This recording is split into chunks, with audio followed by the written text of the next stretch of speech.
Good evening, everyone. Thank you for being here. Thank you so much. Welcome to our September 4th meeting of the Environment, Open Space and Parks Committee. My name is Rosa Diaz. I am the chair of this committee. This meeting is called to order at 6:35 p.m. Tonight, we're joined by Khalid Nixon, the staff liaison to our committee. In order to conduct an efficient meeting, let's observe a few ground rules. No one may speak until granted the floor. Community Board 11 members, if you have a question about board business or wish to make a motion, please raise your hand and wait to be recognized. To raise your hand through Zoom, click the participants icon and you will find the raise hand function there. Members should not engage in a back and forth discussion. The chair will recognize the next person to speak. Please keep your questions and comments brief and on topic to the discussion.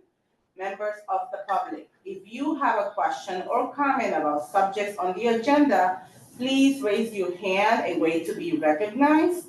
Thank you so much. Khalid, roll call. Thank you. And so we have 12 members, 7 needed for quorum. Fernando Alvarez. Rosa Diaz. Present. Chancellor Greg. Present. Connie Lee. Present. Malik McCullough. Robin McGinty. Here. Samantha Pedero, excuse me. Marina Phillips. Quinones. She's present, she's walking in. Thank you. Hi, Debbie. So you're present? Perfect. Hola. Say present. Say present. Present. Russell Schuler. Present. Agatha White. Michelle Wilshire Clement. Present. Oh, thank you, Michelle. Your form, Rosa. Thank you so much. With that being said, Stay here. adoption of the agenda. The agenda for tonight's meeting was distributed ahead of time by the board office and was posted online. If there is no objection, we will adopt the agenda as stated. Committee members, if you object to adopting the agenda, you may raise your hand to be recognized. Seeing no objections, the agenda for tonight is adopted. The adoptions of the minutes. The minutes from our last meeting was distributed ahead of time by the board member, by the board office, apologies. If there's no objection, we will adopt the minutes for that meeting. Committee members, if you have any objection to adopting the minutes, you may raise your hand to be recognized. Any objections to the minutes? Seeing none, the minutes of last meeting are adopted. And I will be taking the minutes for this meeting. Okay, we're now going with announcements. Anyone has any announcements? Please raise your hand. Okay, so I have an announcement. Seneca Village celebrates the Founders Day, which is the 200th anniversary of Seneca Village on Sunday, September 14th, from 11 a.m. to 2 p.m. at Mother of Zion Church in 140 West, 137th Street. Please join, everyone is welcome. Also, there's going to be a Green Career and Club Fair on October 1st, which is a Wednesday, from 3 p.m. to 7 p.m. in, I forgot the name of the house. Oh, there we go. Urban Assembly School of Global Commerce School in 2005 Madison Avenue. Please join. I do have the QR for everyone that is interested in joining. And that's it for me. Any other announcements? Okay, we are moving on. I have my hand raised. We can't see you, Michelle. You have the floor, Michelle. Hi, yes, I just wanted to announce that Maggie's Magic Garden on September the 14th, which is a Sunday, will be having their 32nd anniversary celebration, and throughout the day. So that's September the 14th. At what time, Michelle? They're starting at 11 o'clock, and I think it's around 4 or 5 that the end is happening. I'm not exactly sure when it ends, but I know it starts around 11. Got it. Thank you so much. Welcome. Thank you. Okay. That's the good. Yes. Okay, now we're moving on with city agencies. Department of Parks and Recreation. We have a number of folks from Parks. Hello. I guess, Yeah. yes, Pasha. We're gonna see. Hi, good evening, everyone, and good to see you all. I have a few announcements. First, I would like to introduce I have a new employee. Her name, she's a project development coordinator for Historic Harlem Parks, and her name is Ashanique Rodriguez. Just make sure she was able to get on the call. Well, I don't see her quite yet, actually. Just doesn't seem like She she's is. on. Oh. She's here, but she's not accepting the panelist promotion. If she can do that, that'd be good. Actually, if you're here with us, right? So she keeps declining. Hold on a second. Try it again. She said she can't speak. Oh, something sounds like someone entered. Right, Ashanique is a panelist now, so she can speak. Hello. Okay, can you guys hear me? Can you see me? We can see, we can hear you. We can hear you and see you. Okay, I'm here. If we screen share, we can't see. Yeah, it's a little bit difficult. Go ahead, Ashanique, please continue. Hi, everyone. My name is Ashanique Rodriguez, and I am the new project development coordinator for the Historic Harlem Parks. So I will be working alongside Tapashi. I will start working on permits for the Historic Harlem Parks and also volunteer events. Whether that be cleaning, volunteer cleaning events, or special events with Tapashi. So nice to see you all. Thank you, Ashanique. And secondly, I have a few events coming up. Most immediate is at Marcus Garvey. Tomorrow, Friday, we have a Senegalese acrobatic group and poetic consultations. This will take place at the amphitheater from 4 to 8 p.m. Down to Earth is presenting Duo Sanskrit. That is two Senegalese acrobats who are exploring themes of migration and living in harmony with nature. There will be two presentations from the acrobats at 4 and 7 p.m. for 30 minutes, and there is a workshop for kids at 5 p.m. And let's see, and Pelham Fritz has a lot of activities coming up and currently happening, actually. Mothership, which is presented by Harlem Dance, they'll have their final dance presentation on the amphitheater on September 20th. But in preparation for that, in the rec center, our wonderful recreation specialist, LaShawn Cooper, will be training a group of people to dance for Mothership. So her classes are August 30th, which passed, September 6th, and September 13th. We also have dance presentations from someone at Harlem Dance who will do another training to present for Mothership. That their training is also on September 6th and 13th. We have hula hoop aerobics, September 6th, 13th, 20th, and 27th. All Saturdays from 12:30 to 1:30. And we're celebrating Hispanic Heritage Month on Friday, September 19th from 4 to 8 p.m. in the rec center, where they'll be doing different dances from salsa, merengue, zumba, and dance fitness demos.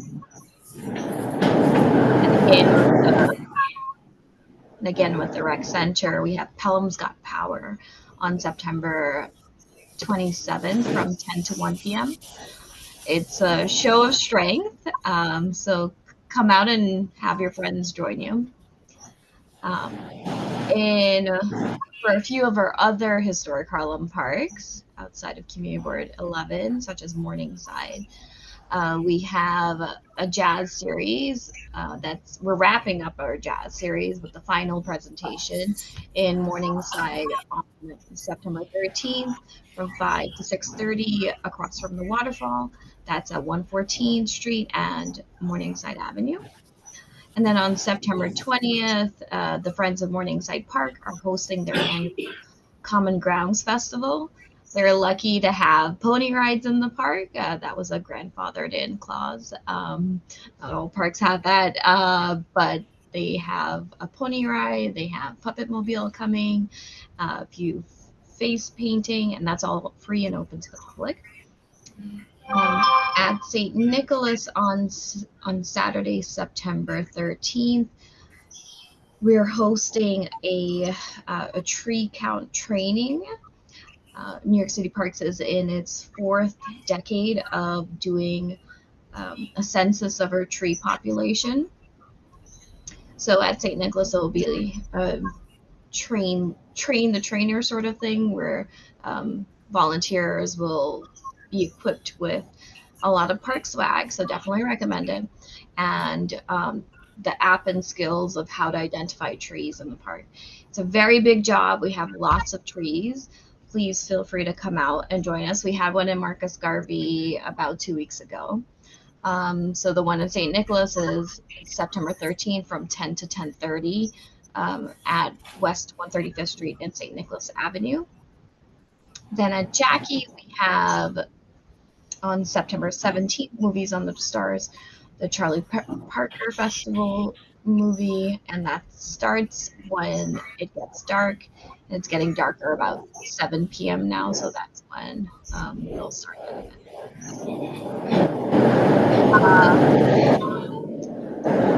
So Matt usually presents after me, but I believe he. I'll let Corey go first in case he has some things he wants to add, and then I'll go second. Hello, everyone. Just wanted to give a quick update. Winding down from a busy summer. With mainly Marcus Garvey, Thomas Jefferson, most of our parks. It's just been a lot going on, a lot of reactive stuff. We're just cleaning up all of our parks. We did get some additional staff this summer. Most of our additional staff they're seasonal, so they will be getting ready to end soon. We should be keeping some on, and that will be able to help us as we gear up for fall season, which includes a lot of leaf collection, and as well, we'll continue to collect the garbage, syringes, so on and so forth in our parks. I did put my contact information in the chat, so in case anyone needs to reach me for anything, feel free to do so. And that's pretty much it. What was his name? Corey, do you mind saying it out loud, your information, just in case any of the members is, around the parks and they have any questions that they can directly contact you? Can you say it out loud? Sure, absolutely. My cell phone number, I can be reached at 929-214-2502.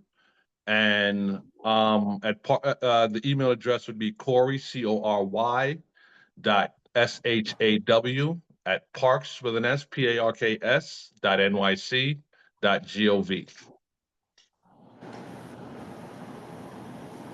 Beautiful. Thank you so much. And if anyone didn't get the email, don't you worry, I'll send it to everyone. Surrender.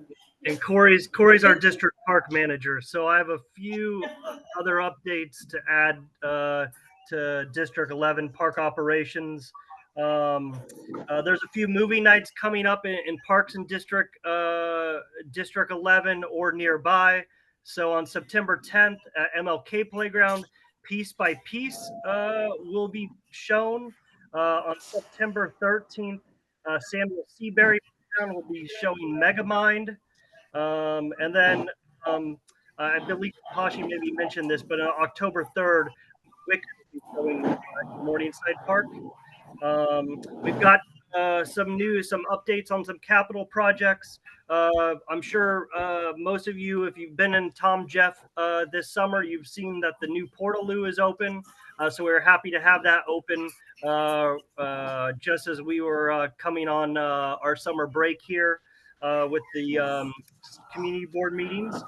And the dog run is currently under design, so that design will get presented to this community board to vote on, as they finalize some of the work and get prepared to present to you guys later this year.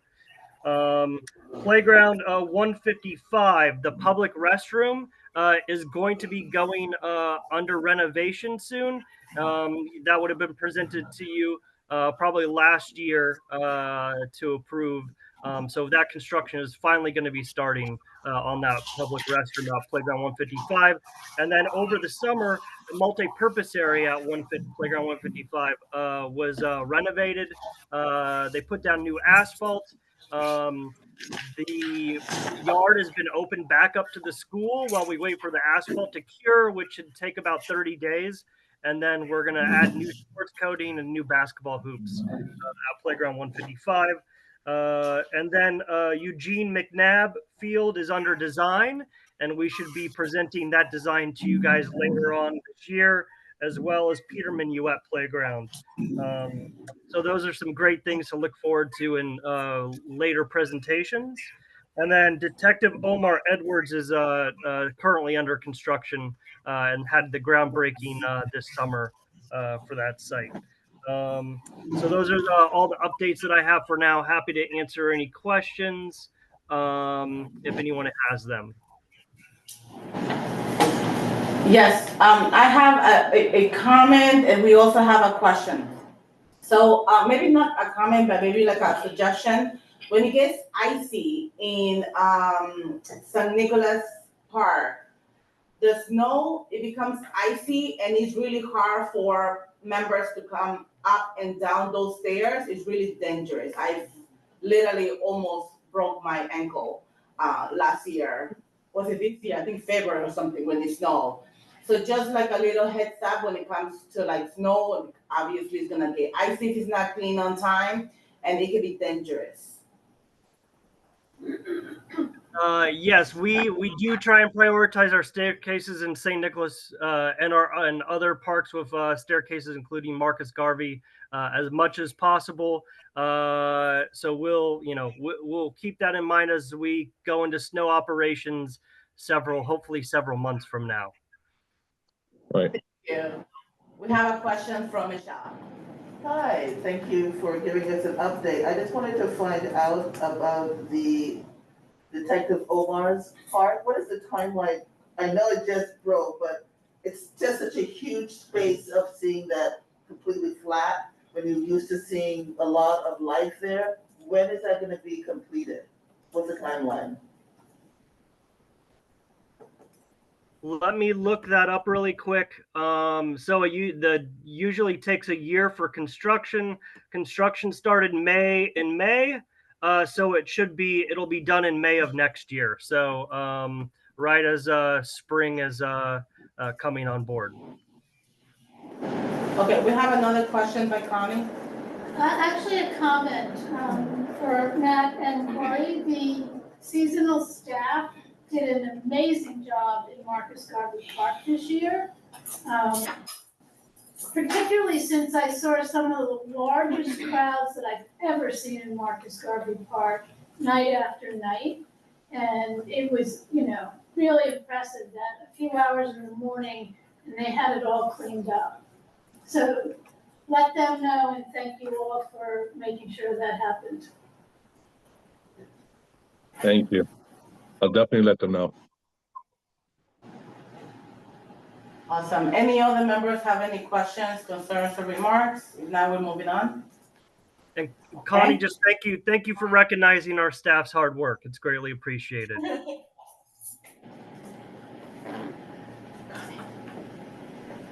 Yeah, I don't think everyone really realizes just how much work they have to do every single morning in Marcus Garvey.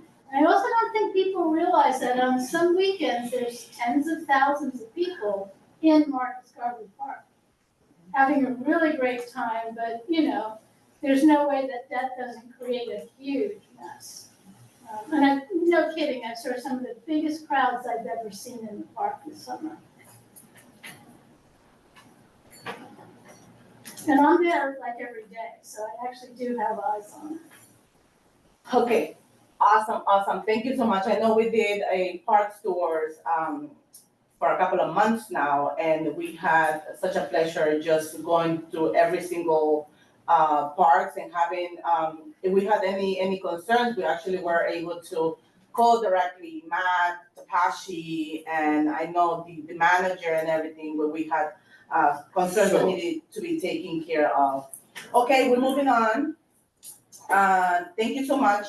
Do we have anyone from the Department of Sanitation? I just do Randall's real quick. Oh, yay, okay, sure. Good to see everyone. Hope everyone had a wonderful summer. Just gonna do quick update for Randall's. So two projects that are going on right now. If anyone's walked over the 103rd Street footbridge, have seen the soccer fields being restored from when we had the Herc tent there previously. Several of the fields have now been surfaced. I'm hopeful that by the next meeting, the fields will actually be open and being played on again. The parks group that worked on it, Citywide Services, and the contractor have done a great job over the summer, getting those fields ready to go. So we're really hopeful and excited to have that space back. We're also doing work at Icon, resurfacing the Mondo track currently, so that'll be ready to go for the first track meet that will run on it, which is October 10th for the Athlos event, which will be really exciting. And just a couple of events that are going on. I know you guys have a big agenda, so I don't want to take up too much time. Jesse Owens Track and Field Program, our annual program that we do in conjunction with City Parks Foundation at Tom Jeff Park, kicks off on September 13th. It's a great way for kids who want to get interested in track and field. The registration is on randallsisland.org, so if anyone is interested in that, definitely check it out. We will have our Vive and Local Art pop-up event on September 6th at the Urban Farm on Randall's Island, which is another cool event. I think it's the second time we've done this one. It's a really, really nice event from 12 to 3 on September 6th. We also have two larger events taking place by the stadium. One is a pizza festival on September 13th.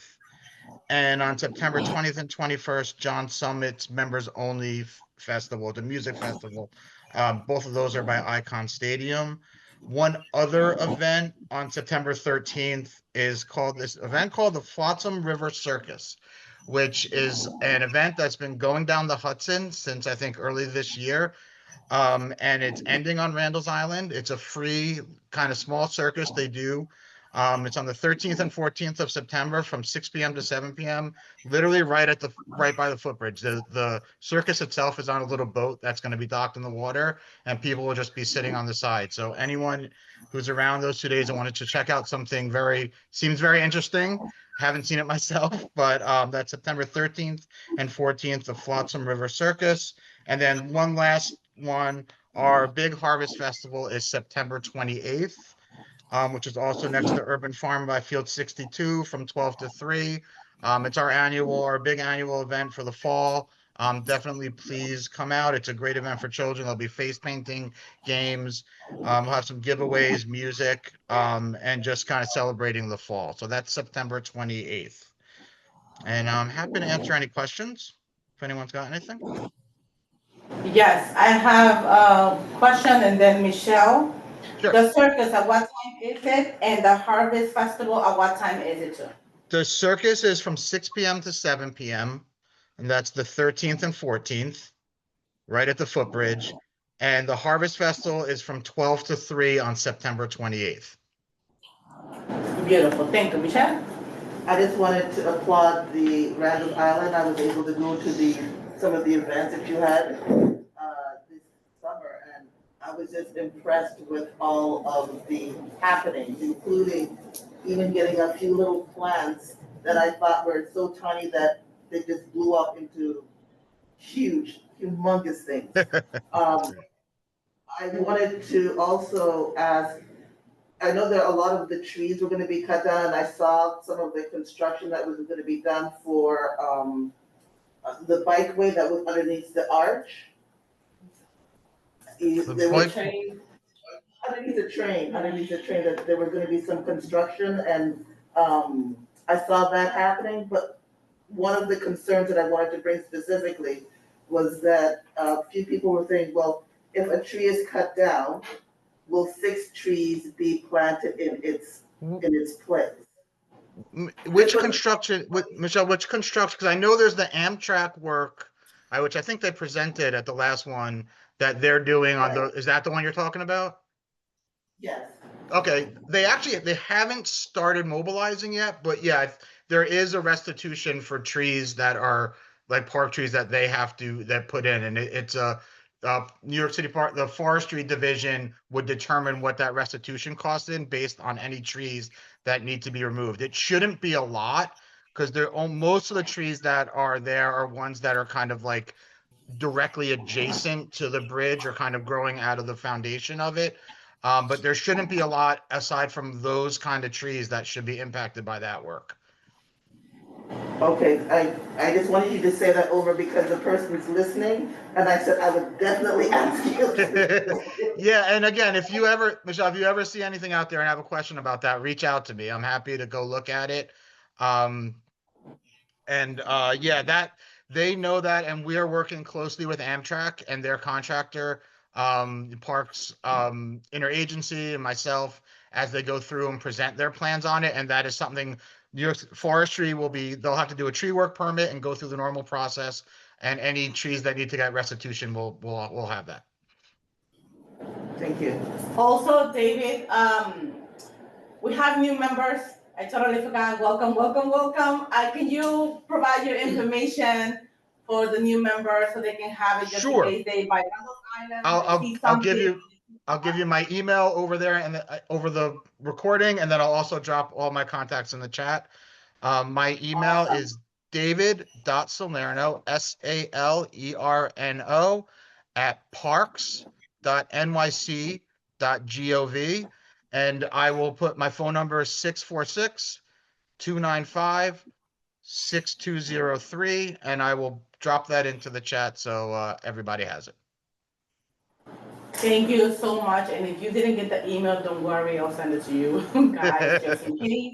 But I'm like, we just keep on moving really fast and I forget that we have new members. Thank you for joining. Thank you so much, David. Looking forward to going to Randall's Island again and again. We are moving on with Department of Environmental Protection. That was. Seem like it. Yeah. Oh, I cannot see who's. Nobody's here. Go. Just keep going. No one's here from DEP. Okay. There's a hand. That's Esplanade and Friends, but they're not an agency. They're a Friends of. Okay. Parks advocacy groups. So we can go on to them after. Community-based organizations. You want to recognize? Yeah. Jennifer. I don't know who this person is. Whoever has your hand raised, you're able to unmute. I'm not able to see your name. Sorry. Hi, You have your hand. me, Jennifer Ratner. I'm from Friends of the East River Esplanade. If you can give me two minutes, is that okay? You have 1 minute. Okay, great. So we're the Conservancy for your waterfront, all the way from East Harlem down to East Midtown. And a couple of things. We are the group that has done repeatedly public art on the East Harlem waterfront while we wait for the reinvention of the waterfront. So we are going to have yet another of Carmen community artists. She's the East Harlem crochet artist. murals at 100th Street and the waterfront. It's, I forget, like 60 feet long, and it's all about the music from East Harlem. And we've been working with students from East Harlem tutorial program, and Carmen's been teaching them how to crochet, and some of that will be incorporated into the final public art mural, which goes on a fence, just a chain link fence. And it's the same location. We've done it a couple of times in the past, and that should go up in late September in partnership with the New York City Parks Art Department. So we hope we have your support for that. We've also been doing a lot of advocacy for the East Harlem waterfront, making sure and working with DEC to make sure that the project's moving along, since the group that was at EDC that was in charge of the Bobby Wagner Walk rehab left late last year, and there's a new group at EDC that's working on that. So it seems to be moving along, and we were also advocating a lot behind the scenes for lighting and safety issues in the East Harlem waterfront. So I don't know if people have questions on that part. And then just to follow up on Randall's Island, we also have a whole series of free events coming up, and most of the events we're now doing are down at 60th Street in the waterfront. But coming up, and I've sent this to you, we have on September 14th from 1 to 4 p.m. at 60th Street, we have a samba band, including a Grammy-nominated samba artist and a vocalist, and samba dance lessons. And we're going to be giving away free ice cream. We have tons of activities for kids, and it's all free, including the ice cream. And that's from 1 to 4 on September 14th. We have a birding event on September 21st. And then in October, we have a large Halloween event with face painting, again, all free, and live music for that as well. We have yoga on the waterfront, also all free. And we also have, coming up on October 19th, we have the City Parks Foundation Puppet Mobile doing a puppet show at 11 a.m. on Sunday, October 19th. So a lot of really, really fun things. And we sent you our poster and our flyer.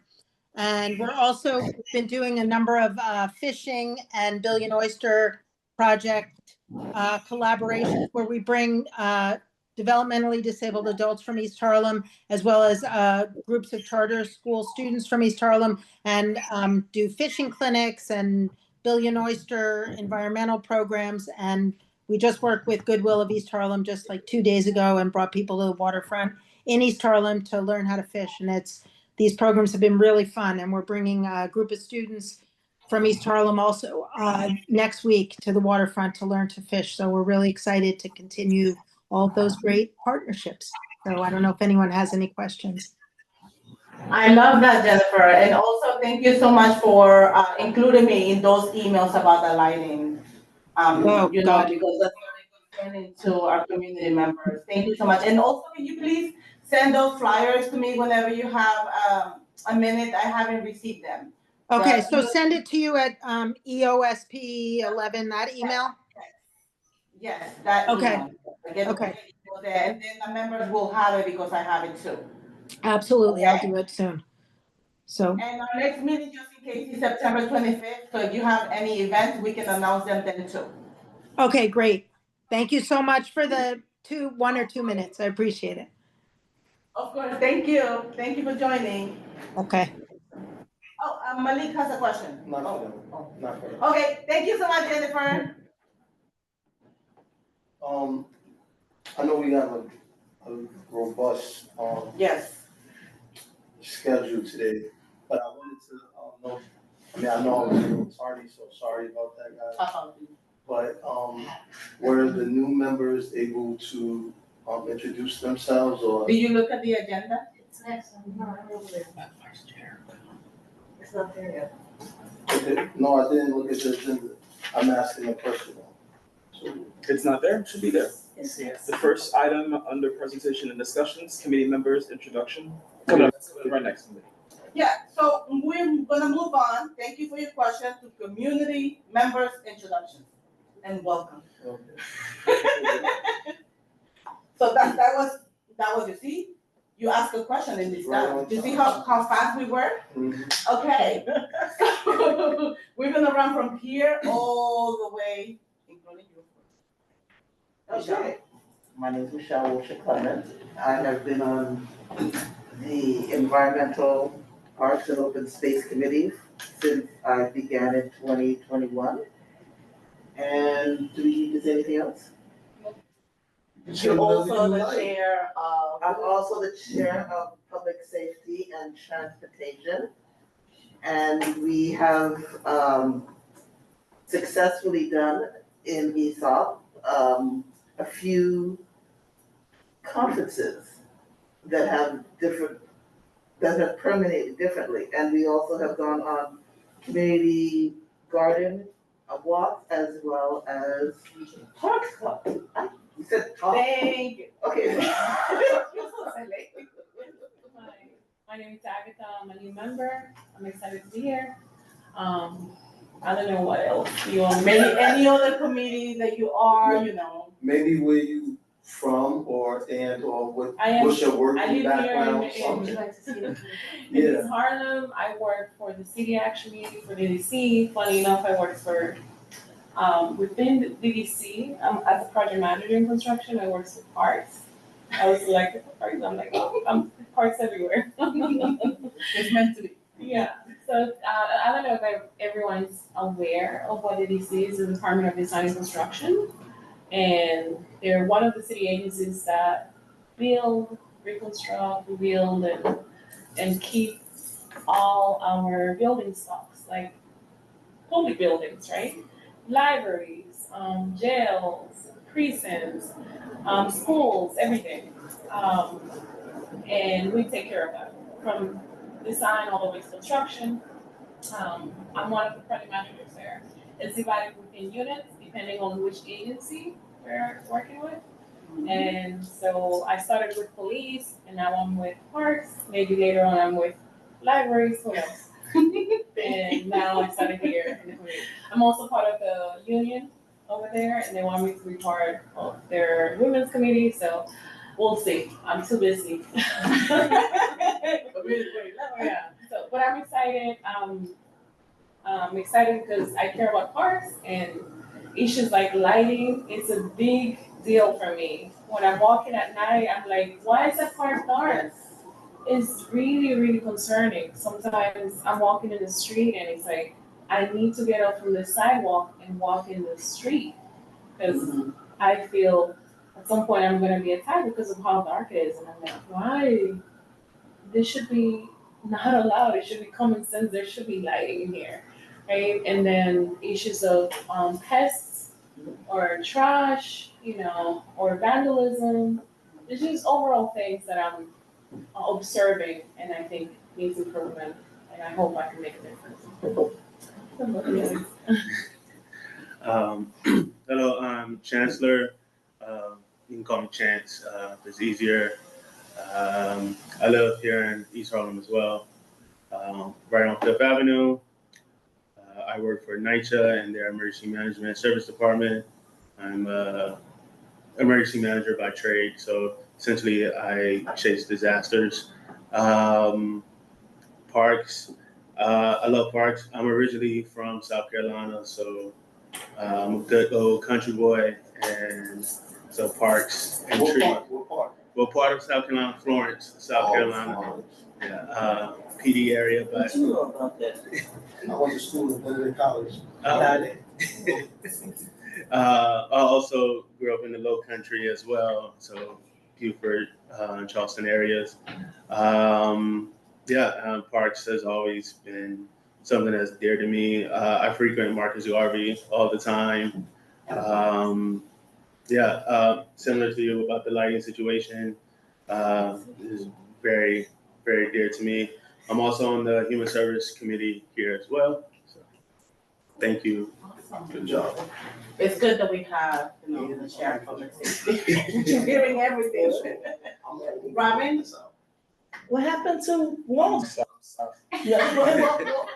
mean, you can go now or you can go last. No, it's all good. You'll go last. So me? Yes. All right, my name is Robin McGinty. I'm an activist scholar. My PhD is in Earth and Environmental Sciences. I grew up in Johnson Projects. So it's really something for me to come back. You know, I've been away for a minute or whatever, but it's something for me to come back. And the notion of how, so I'm a geographer. So it really like covers like a lot of stuff. So I'm delighted to have been chosen to serve and maybe to contribute in any way that I can, in a generative way.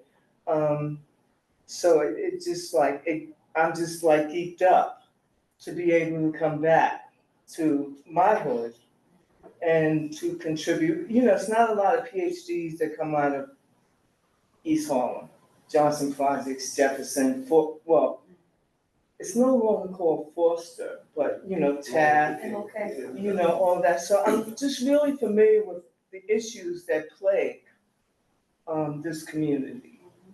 And so I'm interested in just really, you know, how I can contribute and give back. So this idea of community and, you know, when we think about community and all of the issues that that have plagued our community for like 100 years or whatever. And that's an exaggeration, I'm sure, but yeah, so I'm just new. I want to learn, you know, this notion of reciprocity, what I can give, what I can learn. I think that's about it. Thank you. Thank you. Thank you. Myself? Oh, how you doing? My name is Malik McCullough. I'm the vice chair of this prestigious committee. We, as Michelle well spokenly said, we have started doing park tours and garden tours here. I started serving in 2012. Before that, my dad was serving for 30 years. He was also the chair of parks as well.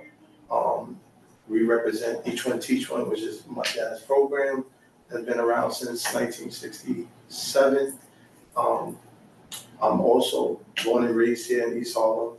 I did not quite meet the education level as Ms. Robin here, but I did get, I'm kind of close. I have my master's at Lehman, and I work in the Bronx. I work at Jacoby Medical Center. So I have my hands in a lot of different things as well. And that's pretty much it. I mean, I'm a home.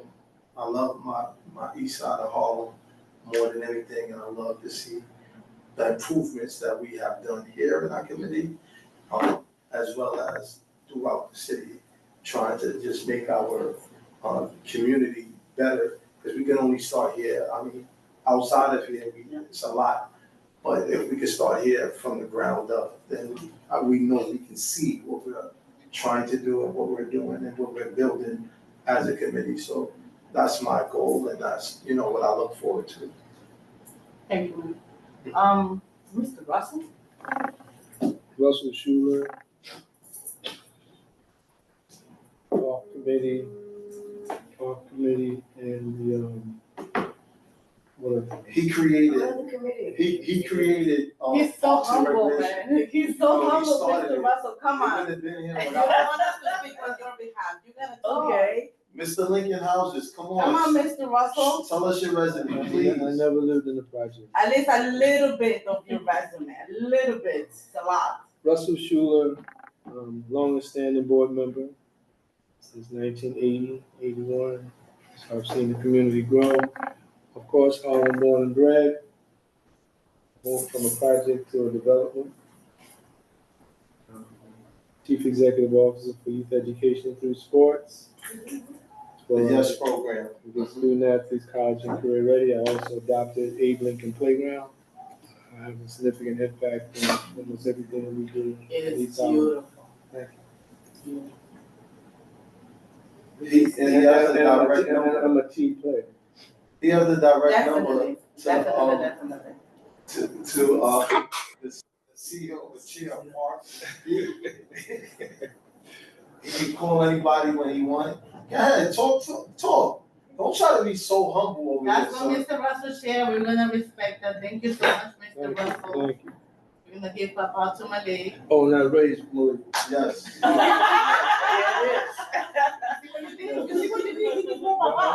was responsible for him, helping him qualify to go to college with SAT prep. Yeah, he had an SAT program that I used to attend in high school and helped me get my SAT into where it needs to be, because it wasn't there at the time. Yeah. And he provided the program, help assist me, yes. Yes. And this is why we say he's humble about it. Mm-hmm. Well, not now, because you done told my business. Honey? Oh, that was good. Let Connie introduce herself. I'm Connie Lee. I am an advocate for public space and the arts. And I really don't think you can advocate for one without advocating for the other. There's just so many crossovers. I've been in Harlem and East Harlem for about 15 years now. I'm born and raised in New York City. And I've had a really nice opportunity between the former president of the Marcus Garvey Park Alliance and developing programs there that are still ongoing, and also being a member of this committee, and to, just sort of make sure that the voices of the people in these public spaces are much more interesting to me than what I want to see happen. And that's always been the challenge, because there's just tens of thousands of people in our parks, and everyone has needs, and everyone has an opinion. But I think for me, being a member of this committee, finding a way to connect with the people who actually are in the parks and understanding how they use them and really what they want to see happen. It's very easy to be an advocate and cross that very fine line, which I always say, if you're an advocate, you're straddling that fine line between do no harm. I've sort of seen it over and over where people think that they know what everybody wants, and then you ask them, and it's something very different. So I think that's what this committee is trying to do, is trying to get out there in the parks and really understand what the community needs and wants and loves and hates and all of that. Thank you, Connie. You're welcome. Debbie? Good evening, everyone. My name is Debbie Quinones. I'm a member of this committee. I'm the founder of the Friends of Art Park Alliance, which is on 120th Street between Lexington and 3rd. It's the site of the sculpture that's there. It's the first percent for the arts project in New York City. We just celebrated our 40th anniversary. And it was a wonderful event where the artist was there, and he was very happy to have people come and recognize him. So that was a wonderful event. I born and raised in East Harlem. My mother was born and raised in East Harlem. I was a board member for the community board here from 1987 to 2019. So I have a good history with the community board, but with that comes, it's a curse and a blessing, because you have people that are, I remember when you used to do this and this, and it's you have to balance that. You have to really balance that. I'm also an honorary Johnson girl, because Miss Jean. And Miss Jean, because we met last, yeah, okay. So Miss Jean gave me that privilege with Lola, Yeah. Who has passed away. I don't know if you know. I didn't know that. Yeah, she passed away. So I've been involved with a lot of events where it's about the celebration of the community, the preservation, the concept of heritage management, and with that, what I've done is I've engaged in the process of naming streets. Yeah. So I've named, Exactly. I've named 21 streets so far, and I'm grateful to the committee board. And this, on September 13th, we will be celebrating the street naming of Dr. Antonia Pantoja, who lived here in East Harlem. And she was an advocate for bilingual education. And we didn't know that she lived here in East Harlem when she came from Puerto Rico, 1940. So that's been a wonderful honor, because I mean she's like major champion in the Puerto Rican education community. So we're going to be doing the street naming, the unveiling, co-naming, Saturday the 13th at 2 o'clock. And then at 3 o'clock, we're going to go over to Art Space and they're going to screen the documentary that was made about them. And it's called Presente. So it's going to be a screening, a kind of gathering. We're having people, it's a potluck where we're just going to all gather in that spirit of collective concepts, because that's where she was from the 60s and 70s. So I'm really excited about that. So I think that sometimes we, like Connie was saying, you have to straddle and you have to walk a fine line, because it's easy to say, well, I've been here, whatever, and you don't hear because you're so busy talking, about yourself and stuff like that. So I'm grateful to be a public member of the committee. And, my mom worked at Mount Sinai Hospital for 35 years. I used to run all over the place when they used to do all the buildings, the construction and all that stuff. So, I think I have a very vested interest and commitment to the community. So that's about it. Great, thank you, Libby. Mr. Jonathan, I know you're not a member, but please introduce, yes, you're a resident. My name is Jonathan Hollis. I'm a proud father. That's the first thing important to me. I'm also a parent-child advocate, for education, where I volunteer my time. I'm a board member of Marcus Garvey Alliance. I'm also a policy council member for Northside Center for Child Development. Also a policy council board member for ESPREP, Columbia University. I'm retired. I came here because I was invited by Connie. I used to come to your meetings a lot. But there's certain things that are very important to me. So you can't sit home and hear these things. You need to go out and communicate with Rose the last couple of years. So my thing is to see what we can do, but do it better. Agree, definitely agree. Thank you. And who's that guy over there? Yes, who's that person over there? Waldo. I'm just like, Mr. Khalid. You guys get my emails, you know I am. Mr. Khalid, introduce yourself for all the members that are hearing. They have no idea who you are. Yeah, assistant district manager, committee liaison, and you guys get my information in my emails almost all the time, so. He's so humble, he does so much more. Tables everywhere. Yeah, he is the bomb. Yes, the agenda is my. So my name, obviously, is Rosa Diaz. I'm the chair of the committee. And I'm the founder of RGD Services, Paralegal Community Services in the community, and I'm also a parent leader. Any problem, inconveniences with your child being in school, have any problems, let me know, we can work it out. Just give me a call, just like Jonathan said, give me a call anytime. I'm available, always proud to help.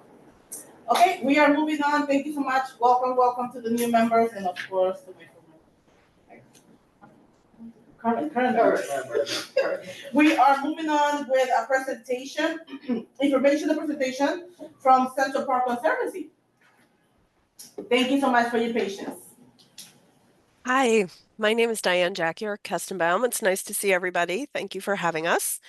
I'm joined here by my colleague, Sandy Huber, who is our Senior Vice President for our Capital Projects team, Bob Rumsey, who is our Studio Director for our Landscape Architecture team, and Harriet Provine, who is one of our great project managers in our Architecture department. And we're here to show you 3 different projects. I just wanted to make sure it's okay that I share my screen. Yes, go ahead, Diane. Okay, great.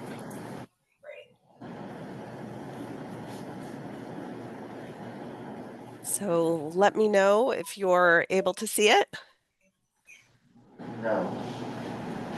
Okay, great. Here we go. All right, you see everything? Okay, good. Yeah. So we are going to start with the concert ground benches. This is just an FYI for everybody. It's a pretty prominent location in the park, and Harriet will go through that, and then we will do Bethesda Fountain and Grand Army Plaza lighting. So I'm going to hand it over to Harriet. Hi. Very nice to talk to everybody. I'll just quickly zoom through these because this is pretty straightforward.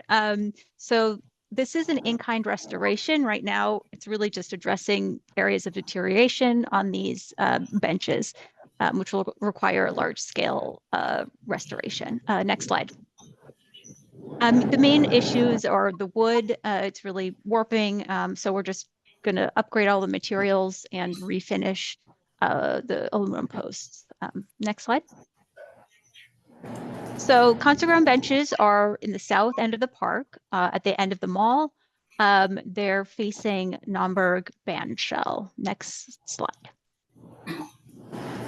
So this is a historic photo from the early 20th century.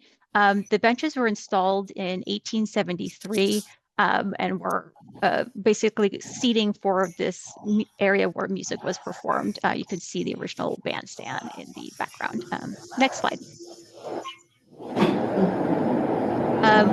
The benches disappeared in the 1920s once the new bandshell was installed, Naumburg bandshell, which is there currently, and they were missing for about 70 years. This is a picture from the 70s when the benches were gone.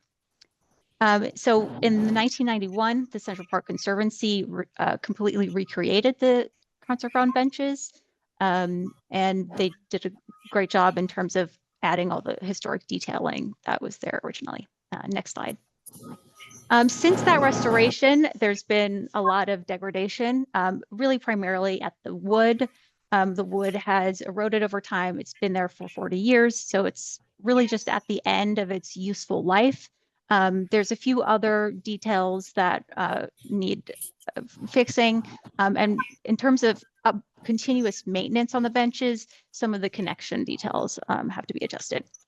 So we're replacing the wood, which is currently white oak, with Akoya, which is a pressurized pine that has a much longer longevity and also will reduce any splintering for seating purposes and would also hold any detailing on the backrests better. So that's really it. It's really just wood and refinishing aluminum posts. So I'm not sure if there's any questions for this. And we just wanted to show, I just wanted to mention, we just wanted to show this to you. It's in a prominent location in the park. This is going to be starting, we think, in December this year. So just in case anybody sees it, you're aware of what we're doing. Thank you.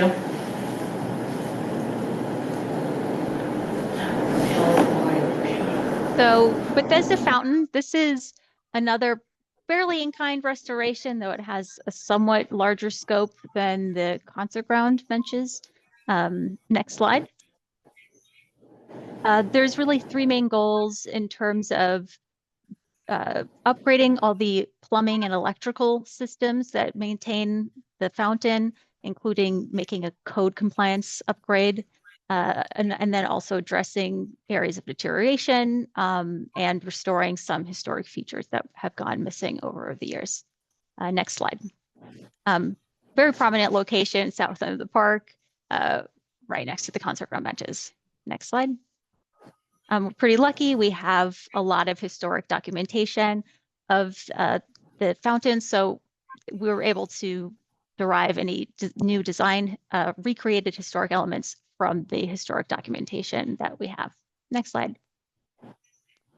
This is just a photo from when the Angel of the Waters statue was installed in 1873, and we have a lot of photo documentation over the years as well. So, next slide. This is from 1912 when all the paving that is currently there was installed. Next slide. So the last couple of restorations of the fountain were in 1981, where the fountain itself was restored, and in 1988, where the angel was restored. So it's been about 40 years since the last major restorations. In that time period, the Conservancy has done work in terms of maintaining the fountain, but there's still lots of issues in terms of water clarity and maintenance. So next slide. So there's 4 primary bronze elements that we're looking to reintroduce to the fountain. One is at the base of the cherubim. It's just a bronze applique at the bottom. Then there's the next element is some floral caps on the bronze lip of the main basin. Right now, there are some copper strips that are not historic, so this would be recreating another historic element. The next missing element is this floral applique at the niche of the stone. We see this in old drawings and photographs, and so we're currently actually 3D modeling this and trying to test out features for this. And then lastly, there's another bronze applique at the base of the fountain. We're also removing the bronze lip on the perimeter of the basin to address underlying issues that are causing staining on the granite bowl below. Next slide. The biggest eyesore with the fountain right now is the concrete basin. That's a seasonal fountain, so a large portion of the year there's no water in it. The concrete has failed. There's no waterproofing. It's really cracked and patchy. So we're going to end up redoing the entire concrete basin and making it more structurally sound and waterproofed. Next slide. As part of the concrete restoration, we're also simplifying the design of the lining of the inner wall, which has gotten thick over time because people just keep adding another layer of concrete, another layer. So it's much thicker than the original historic profile of the fountain. So again, when we redo the concrete, we're trying to go back to the design from the 1930s photographs that we have. This is the existing layout of the site. So all the existing equipment is in one vault that is away from the fountain in the landscape. Next slide. So in order to improve the how the fountain operates, there's 3 new equipment enclosures that are required. It looks much larger on the plan than it actually is. I'll show you later, but it's a filtration equipment which improves the water quality and flow, a backflow preventer, which is required by code, and then a small electrical closet to maintain all the equipment in those 2 systems. Next slide. So this is a zoom in of that equipment layout. The only equipment that would really be above ground are what is highlighted in what are dark green on the plan. So it's everything else is below ground. Those are just 2 projections from the ground. Next slide. So this is just showing a section across to the fountain. You can see how the scale of the equipment above ground is not actually very large. Next slide. And this is a section the other way. We also are aided by the slope going down to the lake. So the equipment is sort of recedes into the landscape. Next slide. And just wanted to show you kind of a photorealistic depiction of what things would look like. So this is just an existing photo from the path looking towards where that equipment would be. Next slide. So this would be the equipment installed without any plant shielding, and there's just 2 sort of dark green things, dark green enclosures that are above ground, pretty small, and then what we would end up doing is installing new planting around the equipment, so it would be completely shielded and invisible. So that's it.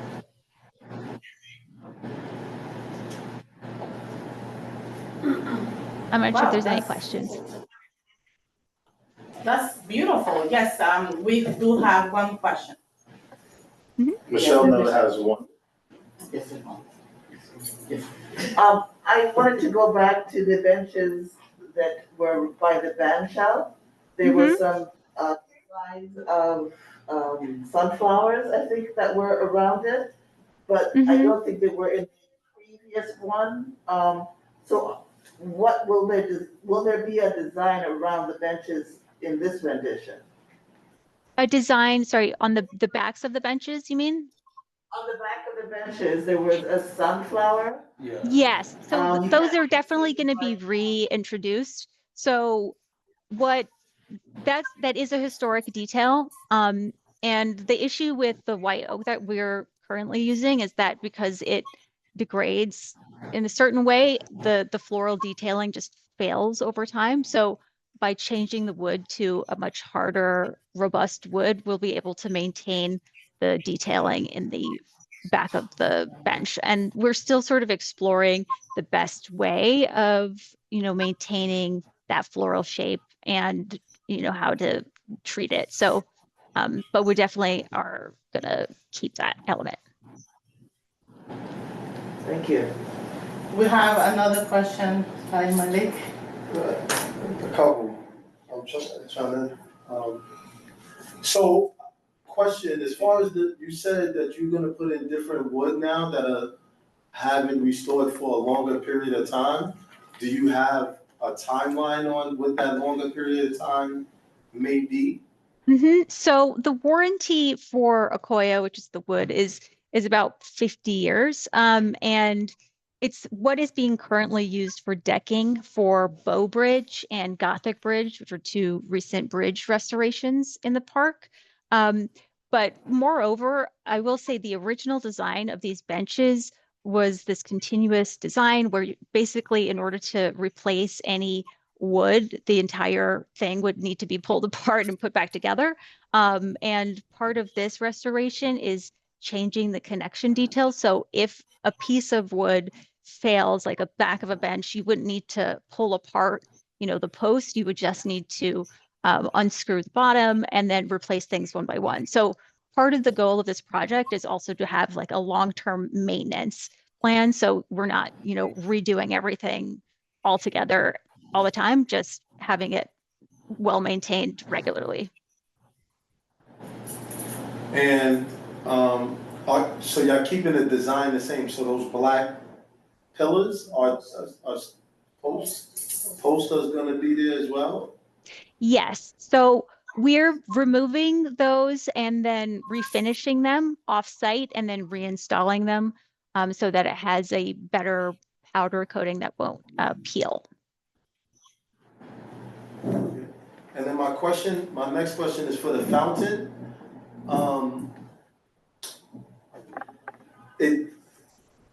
How long will it take, the same basic question, how long would that process be? How long can the restoration last? This one, we're guessing that it will take about a year, starting June of next year. And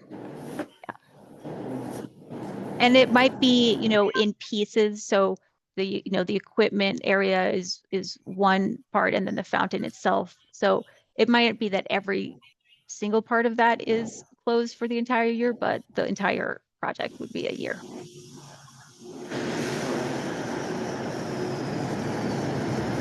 That's it.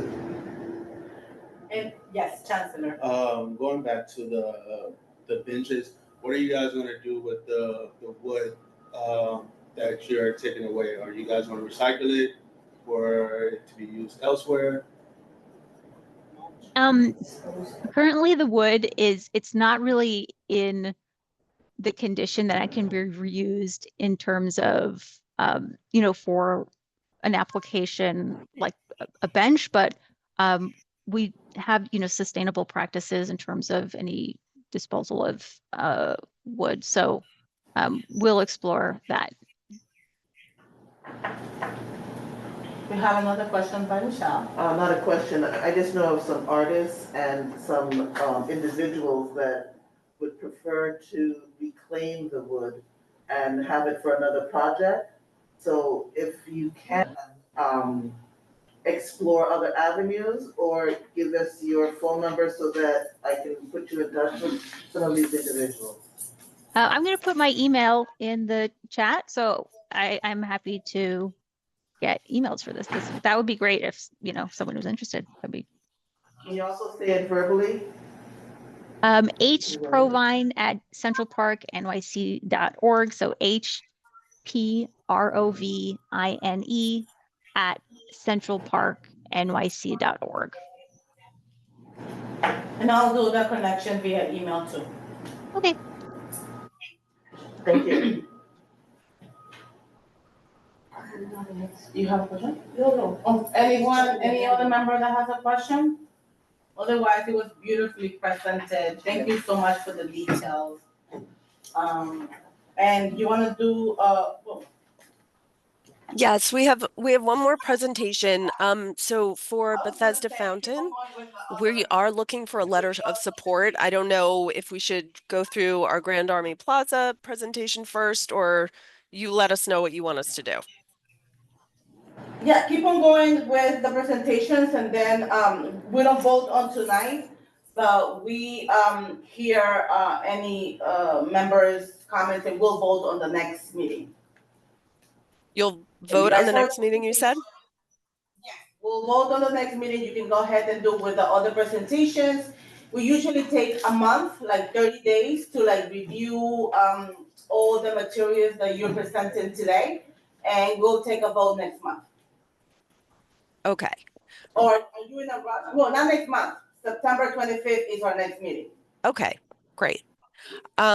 So I just wanted to quickly go through the Grand Army Plaza lighting presentation. Just to orient everyone, in case you aren't aware, Grand Army Plaza is at the southeast corner of Central Park.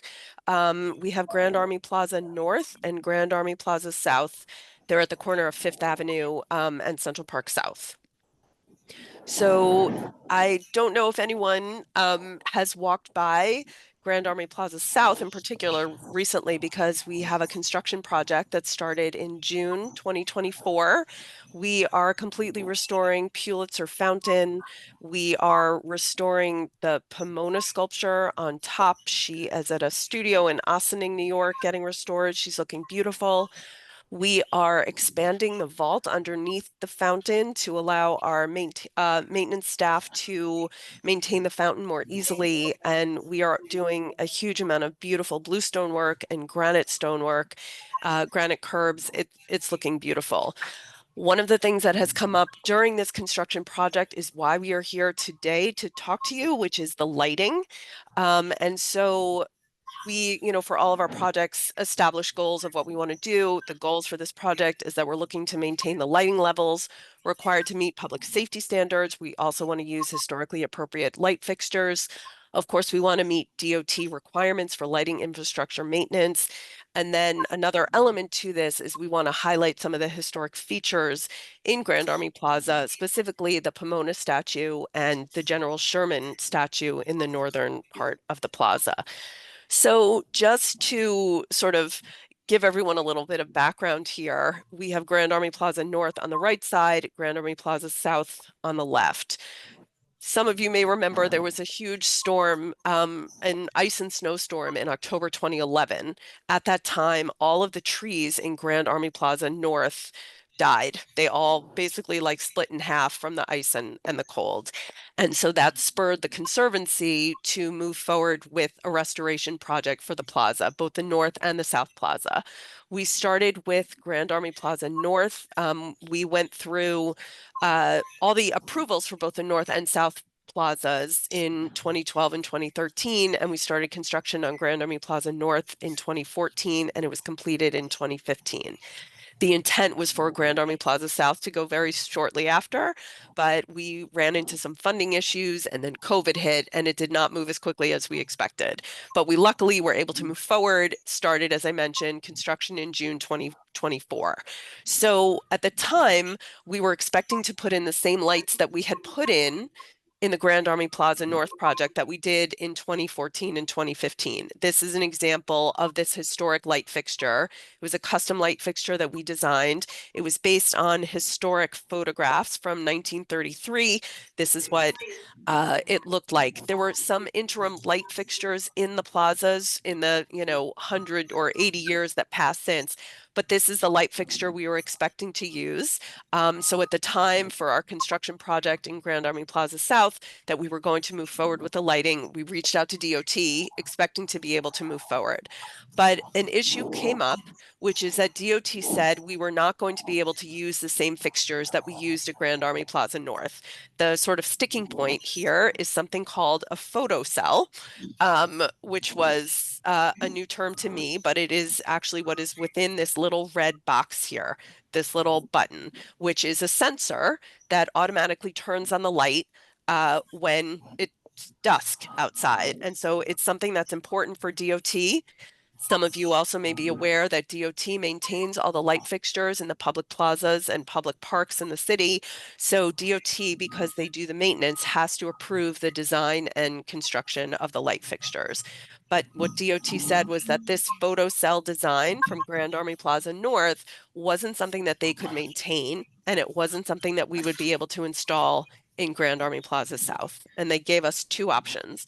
One was to install what's called a B pole, which there's sort of a detail here that shows what the B pole looks like. The problem with the B pole is that it's not historic, and even more importantly, it wouldn't match what was in Grand Army Plaza North. And we certainly wanted the symmetry between the North and the South plazas. It was incredibly important to the design of that when it was originally designed in the early 1900s.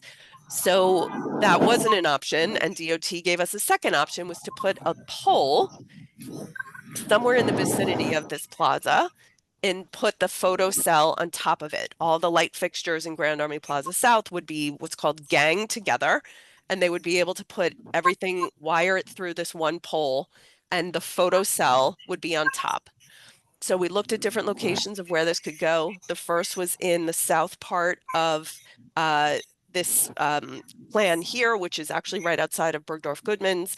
So the issue is that this is a very crowded sidewalk underneath. There's a lot of infrastructure both above and below the sidewalk, so that wasn't an option.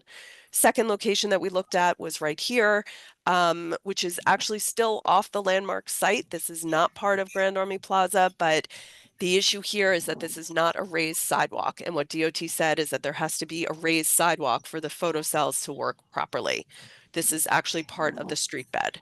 So the next option that we looked at, which is what we're proposing and what we're coming to talk to you about, is having actually two separate poles to sort of account for the symmetry that's so important within the plaza, both the plaza itself and between the Grand Army Plaza North and Grand Army Plaza South, is to have two poles within the planting beds and have the photocell go on top. So we were sort of thinking, all right, if we have to have these poles, let's take advantage of this. And as I mentioned, you know, what we're looking to do as well in the plazas is restore the monument lighting for General Sherman and for the Pomona statue. This is something that the Conservancy has been doing for the past few years. Here are some examples to show the lighting that we've been putting throughout the park to highlight some of the beautiful historic features. This is the dairy, Belvedere Castle, the Kinderberg at Chess and Checkers, and the most recent project that we did was to light the pergola in the Italian garden in Conservatory Garden. So we lit both the pergola and the fountain. So there is actually precedent for lighting both Pomona and Sherman. This is a plan from 1956 showing these red spotlights and floodlights both in the North and South Plaza. So again, this is the North Plaza, this is the South Plaza, and these red dots here show all of the spotlights and floodlights that were specifically there to highlight Sherman and Pomona. And we have some details here of what those floodlights and spotlights look like. Here's a detail of one of the lampposts that has a floodlight on it. This is a detail of a 20-foot pole that was at the southern end of Grand Army Plaza South. And we have a photo actually in 1982 that shows this is the 20-foot pole. And then here is another floodlight that was right here. But the Conservancy actually did a restoration project at Grand Army Plaza in the late 1980s. At the time, those spotlights were all removed. Here are those red dots, which are hatched with black lines because those were all removed. The thought at the time was the lighting was actually going to be attached to adjacent buildings, the Plaza Hotel, the GM building, and a few other locations, but those spotlights were actually never installed. And so what we have now is General Sherman is pretty dark currently. This is the lighting at night. Pomona here on top of the fountain, you really can barely see. So it's something that we would love to highlight given how beautiful these features really are. So the light poles also, we just wanted to show you some precedents, both in Central Park and and outside at other landmarks. So here is a light pole that's been installed at the newly opened Davis Center at the northern part of Central Park in your backyard. Here's City Hall. This is outside the New York Public Library. And then here's some lights at Little Island on the west side. And so here's just a section showing what the lights would look like and give you some perspective. This is the south side of the plaza. So this is Pomona. She's 31 feet from the ground to the top of her head. Here's the light pole that we are proposing that has both the lights and the photo cell on top. Here's a lamppost, which is 12 feet, and here's a street light, which is 27 feet. Similarly, on the north side, this shows you what it would look like. General Sherman is 24 feet from the ground to the top of his head. Here's the proposed light pole. Here's an existing lamppost and the street light, which is 27 feet. Sorry, I'm getting a lot of interference. Sorry. All right, I'll keep talking. This is just the same section showing in a few years from now when the trees grow in, there'll be a lot more just cover from all the beautiful trees that we're planting in the site. Same thing on the north. And here's a lighting plan, what the proposed lighting plan, sort of the wash of light from what we're proposing from these two poles in the south and two poles in the north. The Pulitzer fountain actually does have lights within it. They're pin lights, but those are lit only in the summer, spring, and fall. They're turned off in the winter when the fountain is drained. And here we've done a few lighting studies just to show specifically where these lights would be focused on. This is showing Pomona. It really is showing Pomona would be highlighted from all of these beautiful lighting that we would put in, and then just the fountain would be lightly lit when it's turned off. And then I apologize, something got a little bit screwed up here, but this shows Sherman, that the lights really are focused on Sherman to highlight it. And here's a little bit more details of what this would look like, the light pole with the light fixtures, and just some measurements for you as well. So what we've been working really hard is to minimize the impact of this, to make the control box that's needed for the photo cell to be as small as possible and have it vertical so it really would be minimally intrusive. So just to show you, the photo cell is this tiny little speck on the top of the pole. There would be 10-inch diameter lights. There would be 3 lights on each pole in the South Plaza aimed towards Pomona and the fountain, and 4 lights on Grand Army Plaza North aimed at Sherman. And then here we just have some renderings to show you what the light fixtures would actually look like. It is something, you know, that is like a feature that you see in the park or other parks all the time, and they just sort of wind up blending in and you don't even notice them. So we, wanted to just get your opinion on this and let us know if you had any questions. Yes, we have a question, Malik. I see that the height of the lighting is only, you said 25 feet? It's 25, yes. And the statue, when you look forward, is 31? Yes. So is there gonna be any light issue with the top of the, because I know the back. They're shielded lights, and so they're also the potential for there to be any sort of glare would be potentially at Bergdorf's Goodman's and the Paris Theater, but we think it would sort of be minimal because the lights are shielded. One other thing I actually wanted to mention, I apologize, is that we have spoken to our lighting consultant about birds. So we have done, sort of analysis and looked at this, and what they have told us is that there are so many other tall buildings around the plaza that are both internally and externally lit that this will not have any additional impact on on the birds. And we're also using a warmer light, which is something that has much less of an impact. But still, with that being said, if there is an issue with bird migration, these lights can be dimmed or turned off during peak migration season. Okay. Have a question, Michelle? No, that was my question. I have a question, maybe it might seem silly, but just in my mind, just to clarify. What happens when we have like a big storm and you have those three little lights, right? Would it get damaged, or, with the snow, or what is it called?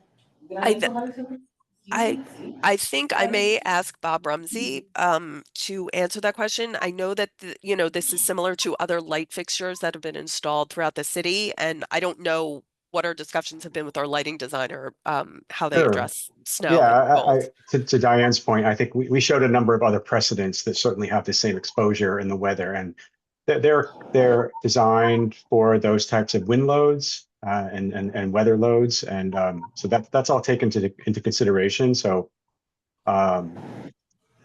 they will be safe and will withstand those types of conditions. Okay, awesome, thank you. We have another question or comment by Michelle?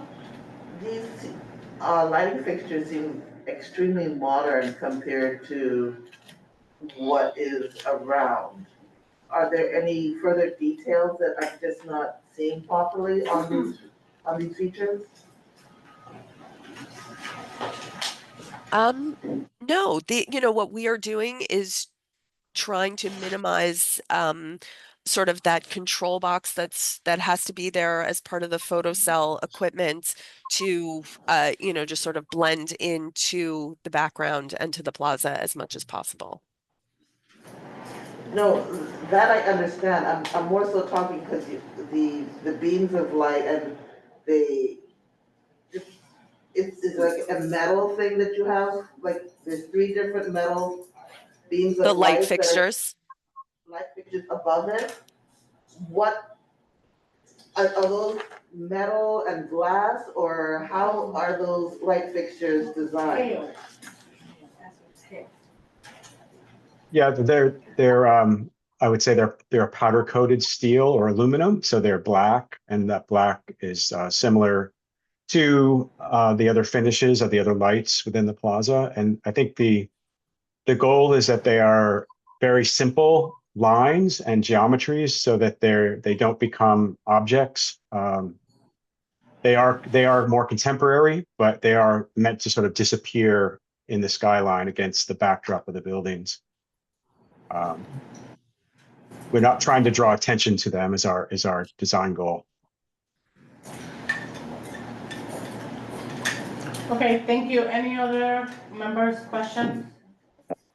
Connie has a question? I just want to clarify, because you haven't been able to present to us because we were not here for a couple months. Your timeline for your next presentation to PDC or whomever? Yeah, we're going to go to LPC on the Landmarks Preservation Commission on September 30th. This is actually an amendment to what we had received approval for about 12 years ago. So we're going to go to LPC on September 30th, and the Public Design Commission, we're targeting October 21st, because this is an active construction project, and we cannot open the site to the public unless we have these lights working, and they can't work without the photocell. So that's sort of the sense of urgency that we have. Yeah, thank you. And I just wanted to clarify for the committee that it really may be a huge inconvenience to Central Park Conservancy, who hasn't been able to present before now, if we hold them up and not vote on a letter of support tonight. So our meeting is September 25th. But you need to go in front of full board as well with it. When is full board? We can vote on it. They can get the letter, and at full board we can. Yeah. Because they need it by September 30th. So full board is September 16th. Okay, So we'll I just want announce to make it. sure we're not gonna hold you up, and that was really, that question was more for the committee than for you guys. Yeah, we'll let in full board, we'll announce that we will be providing a letter of support, even though we will vote on it on September 25th. So you have nothing to worry about. Thank you. Okay. Thank you so much. Anyone else have any questions or anything? If not, we can continue with the agenda. Okay. Do you have any other presentation for us? We thought 3 was enough. Yes. Thank you so much. We'll see you September 25th. Wait, do we have to come back on September 25th? No, you don't have to come Okay. back. Okay. Yeah, we'll send you the letter of support once it's voted on. Great. Okay. Thank you so much. All right. Thank you. Bye. I passed by yesterday and I saw an art installation, so I thought it was okay. That's across the street. Oh, you know what I mean, right? Yeah. Okay. I thought it's in the corner. Isn't that Van Armen Plaza as well? So now we're gonna move on with another presentation from New York City Parks and Nancy Owens Studio.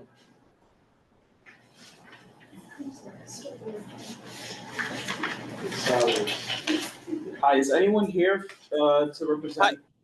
Yeah, hi, Nick Grevenstead. I'm a deputy director at New York City Parks, and we have Grace Vanata and Sandy Way from Nancy Owens, who have a presentation for Eugene McCabe Field. Excellent. So you can go ahead and share your screen when you're ready. Sure. Grace, are you able to share a screen? Yeah. Okay.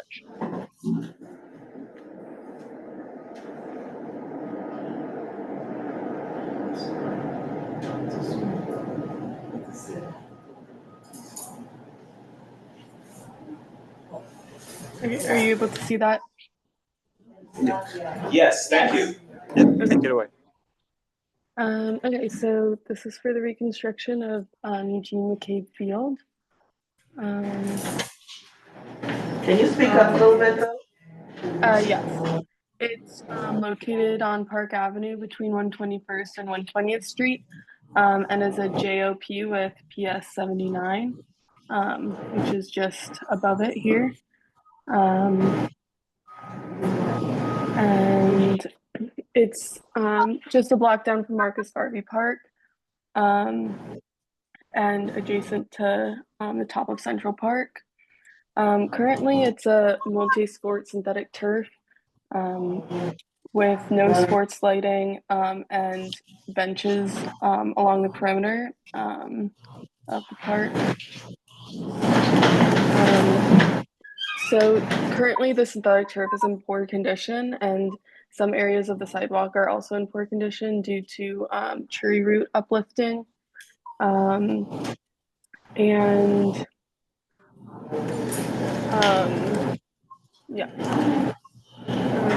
So here's the existing tree inventory. We only plan on removing one stump on the street, which we will replace. And just some pictures of the existing conditions. You can see the field is currently torn up, and some of the asphalt path surrounding is also in poor condition. As well as some one pole on the corner of 121st Street and Park Avenue is bent and will need to be replaced. This is the entrance that I believe is currently, or is usually unlocked, and how most people access the site. And then for our schematic plan, we will be replacing the synthetic turf and keeping the same sports fields that are existing currently, so that's the softball and soccer field. We will be adding new benches around the perimeter of the park, as well as upgrading the dugouts. And in addition to this, we will be removing the flagpole, because there is an adjacent one, in the school, next door. And we will be making, this entry plaza a seating area, as well as at the addition of a street tree where we take out, where we're removing a stump, and then 3 flowering trees inside of the park. As I said before, the fence condition, we will be removing the mesh and remeshing. And we will be replacing that pole that I showed earlier that is in poor condition and bent on this 121st and Park Avenue corner. And we are also including sports lights on the field. So we will include 4 sports lights, as is normal with soccer fields and such. So it's on the sides rather than on the ends of the poles. Yeah. And then here, these are the trees that we will be using for the site. The serviceberry and redbud will be interior to the site, and the ginkgo is the street tree we're using. The permeability isn't changing, and that's it.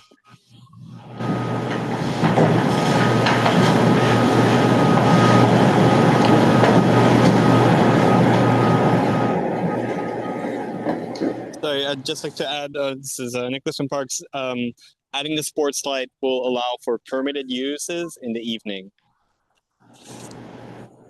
But the rest of it is really just a replacement in kind, pretty run-of-the-mill, replacing all the turf as Grace just explained, and perimeter.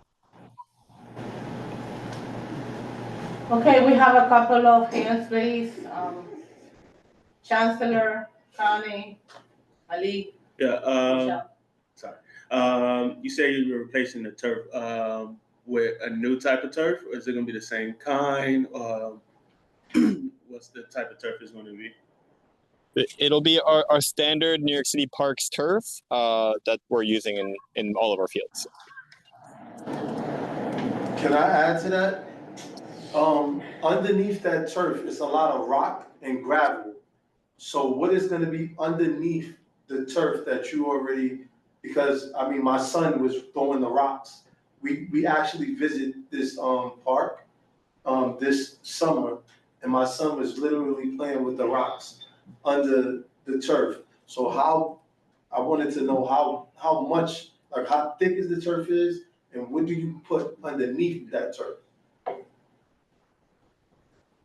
Like you can lift it up.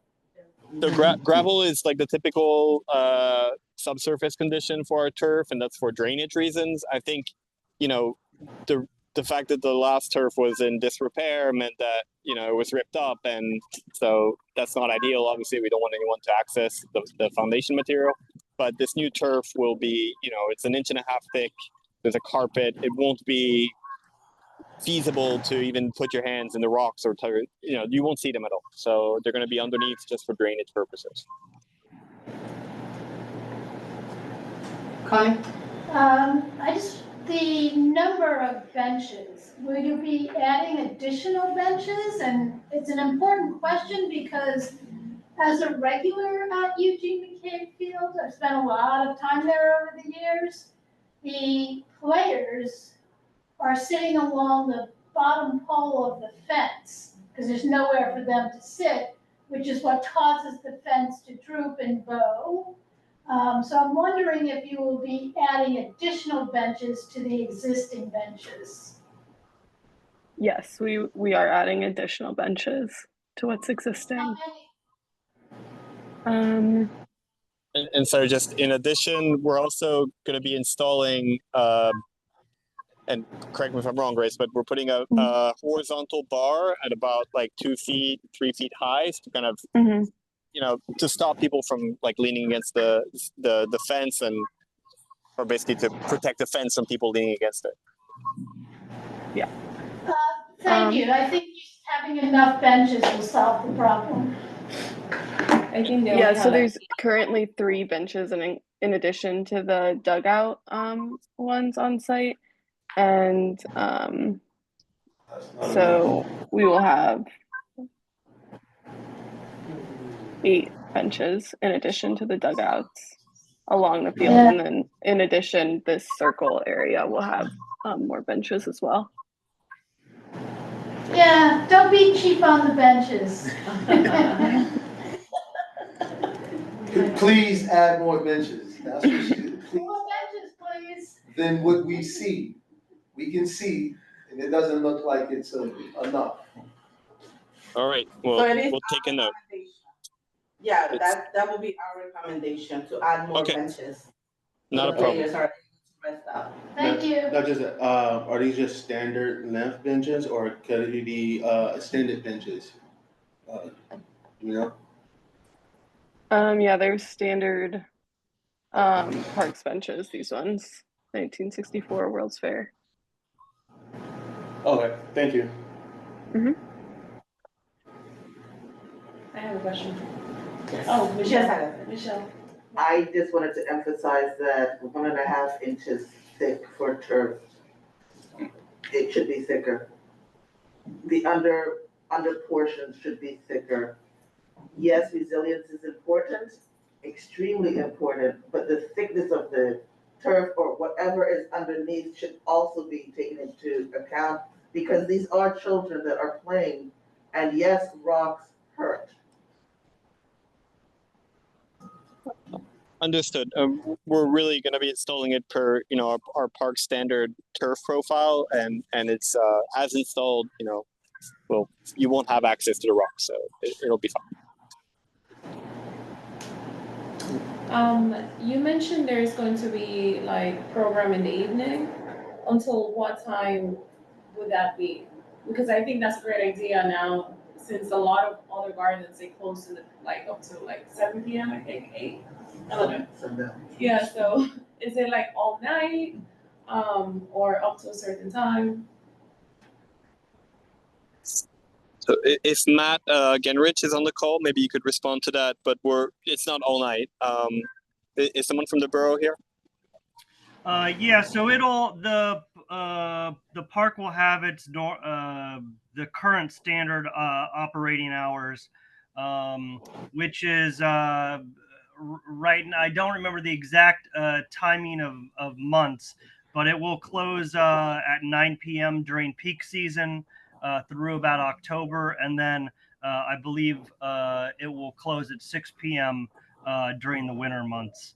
And I would just add, since I have the floor, the turf fields that are installed now versus when this field was installed many years ago, the synthetic fields have come a long ways in durability and drainage and material used. So this will be far superior from what was originally installed there many years ago.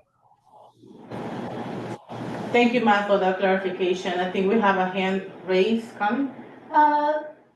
The lighting that you will be installing, so will that be like the stadium lights that are under Parks jurisdiction as opposed to DOT?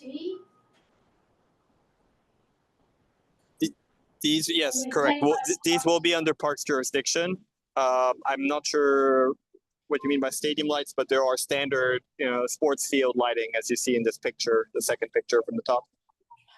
That's what I mean by stadium lights. Yeah, those are sports. Yeah, that's. Yep. Yeah. We have another question by Malik. So, Matt, you said that the field, the turf is some of the new turf that y'all been currently using, and it has. I just wanted to know the life expectancy of this specific turf, this new turf that y'all are referring to. So how long would you'll be coming back to us asking us to redo this field again? Matt, I can take this. I think the typical, and this is for all of our turf fields, I think the typical life expectancy is typically 15 years, plus or minus 5 years, depending on heaviness of use. But we're looking at 15 years, and obviously it's hard to say with this new spec because it hasn't been tried for that long, but that's our expectation. And plus you're implementing lights, which is gonna give it a short life expectancy because people are gonna be using it a lot more as well. I just want y'all to take a look into it, that's all. You know, We have another question by Connie. It's really just a comment. I really appreciate this work being done at Eugene McCabe Field and this presentation, because I know how many people play team sports there, sort of day, and now having the opportunity to use the field at night, I think that's going to be very much appreciated. Thank you very much. Thank you. Thank you. Samantha, you have the floor. Thank you.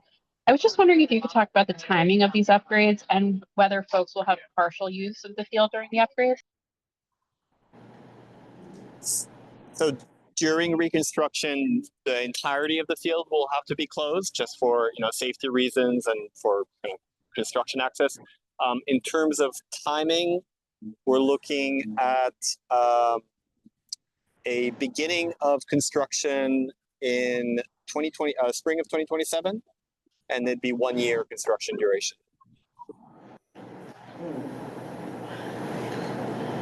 You said spring 2027? Thank you. Spring, summer 2027. Yeah. Why spring 2027 and not started earlier? Is it funded more like? No, ask the question. Okay. I'm sorry. Yeah, I mean, that's the start of the peak of the season. Why not start it off peak? And then We could consider moving it to the fall if that works better. This is just our typical timeline. We're currently in design, expected to be done in the spring of 2026, and then there's a year of procurement for all of our projects. So that's just the best case scenario would be spring summer 2027, and we can definitely talk more about whether you want to delay the opening to the fall of 2027 if that's better for whatever reason. That's better. Yeah, that would be our recommendation, to start a little bit earlier. But if plan changes, obviously spring of 2027 could be. it's still a year, but you don't want it to be in the spring twice. I would suggest that you find out the highest use, what season is the highest use of that field, and use the alternative time frame. Understood. I mean, the thing though about construction, I will say, is that although winter would be the lowest use, that's also not a good time to pour asphalt or concrete or things like that. So we're kind of bound by the warmer days in order to start construction, and we're really just trying to deliver this park as quickly as possible to the community. Got it. Thank you so much. Any other questions, community? Yeah, so one more. The Yes, lighting. Agatha has a question. Is the lighting all night or? So I see you guys have the new sports lighting. I'm sure like that gets turned off at some point. Is there other type of lighting when the park is not in use? So, around it? Yeah. Safety lighting. Safety lighting. There's no area lighting. There's no safety security lighting within the park, and these would be on a timer, so they're not all night. There's currently no security lighting though in the park. Are there any proposed security lighting? Street. There's no access to the park once it closes. I know, but around it, it creates like this dark pocket. Oh, I mean, there's street lighting on all adjacent streets, and that would. There's sometimes they're not enough, the street lighting. Okay. And around the garden or the park itself, it just creates this really dark space and unsafe. I don't know, maybe not all of them. But on the side streets around the park? Yeah. Okay. Well, we can look at whether it'd be feasible to add sort of security lighting within the park, and we can study it a little bit closer to see what the general light levels are, excluding the sports lighting. Instead of saying, I would suggest instead of saying feasible, it makes sense for safety for the community. Of course. Okay, thank you so much for the presentation. I don't see any other hands raised. Thank you, thank you. Thank you. Thank you. Okay, thank you. We're moving on with the agenda. We're having now a presentation, Randall's Island Park Alliance and Landscape Architecture. Hi, thank you.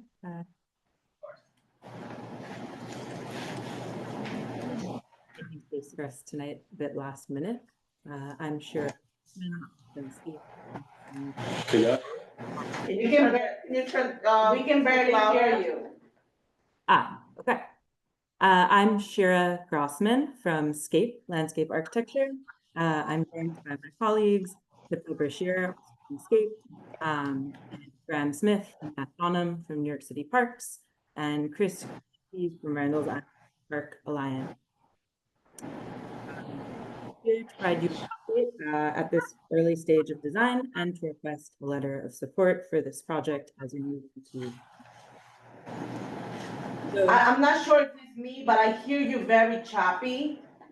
Maybe like moving closer to your mic or something, because I'm hearing you very choppy. Sure. Let me know if this is improved. Yes. So this project is on Randall Island, and it's a half-mile, 4-acre stretch of the western side of Randall's Island. You started lagging again. I'm sorry. The southernmost portion of the project is at the 3rd Street pedestrian bridge, and the northernmost portion of the project is at Little Hellgate Marsh. The project encompasses the shoreline edge here and the pedestrian path that's currently along this stretch of Randall's Island. So this project is primarily a shoreline stabilization and protection project. We're addressing current erosion that's experienced on site, and we're looking to maintain the access here today along.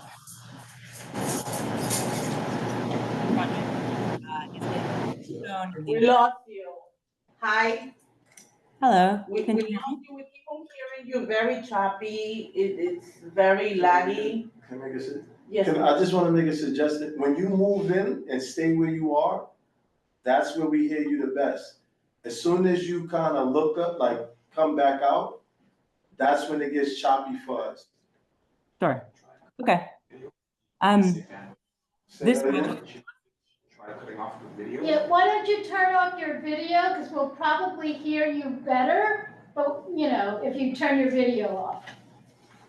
May I also suggest that you mute the main room, because we're getting and have been getting throughout the meeting lots of noise from the main room. So perhaps while the presenter is presenting.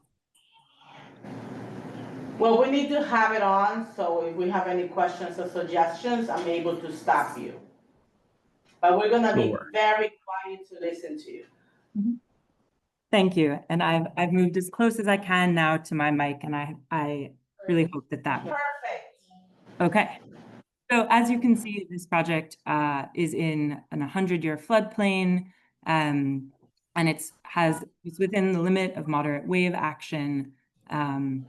The site today is eroding along most of this shoreline, as you can see in these photos. The undercutting of the soil and the grass and the exposed roots of the grass and the trees. On the side, you can see the trees. We lost you again. I'm hearing a lot of background noise. We are extremely quiet. Maybe someone else is able to do the presentation. Yeah, it's background noise, but it must be something with the mic. So, yeah, maybe if everybody tries to unmute, I'm not sure. Maybe it was just a train when he passed by. Is it quiet now? Yes, I think it was a train. Okay. Okay, we close the window, apologies. So as you can see on the right here, the project also encompasses this crushed stone walking path and a few benches, these two here, and some bike racks. This is a very actively used site by runners and bikers crossing through Randall's Island, coming from East Harlem, coming from the Bronx to the north. This site is also well used by the Randall's Island Park Alliance for their educational programming and for stewardship, as you can see, using this intertidal area here to run educational programs just at the water's edge. It's occasionally used by a kayaker, and we're looking to maintain and to promote these activities along this stretch of the site. This is really the reason that we're here, that we're working on this project.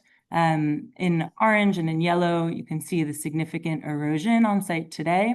That is caused by wave action from the Harlem River, and it's causing the erosion I mentioned previously, and also the deconstruction of the existing seawall and of the riprap along the shoreline today.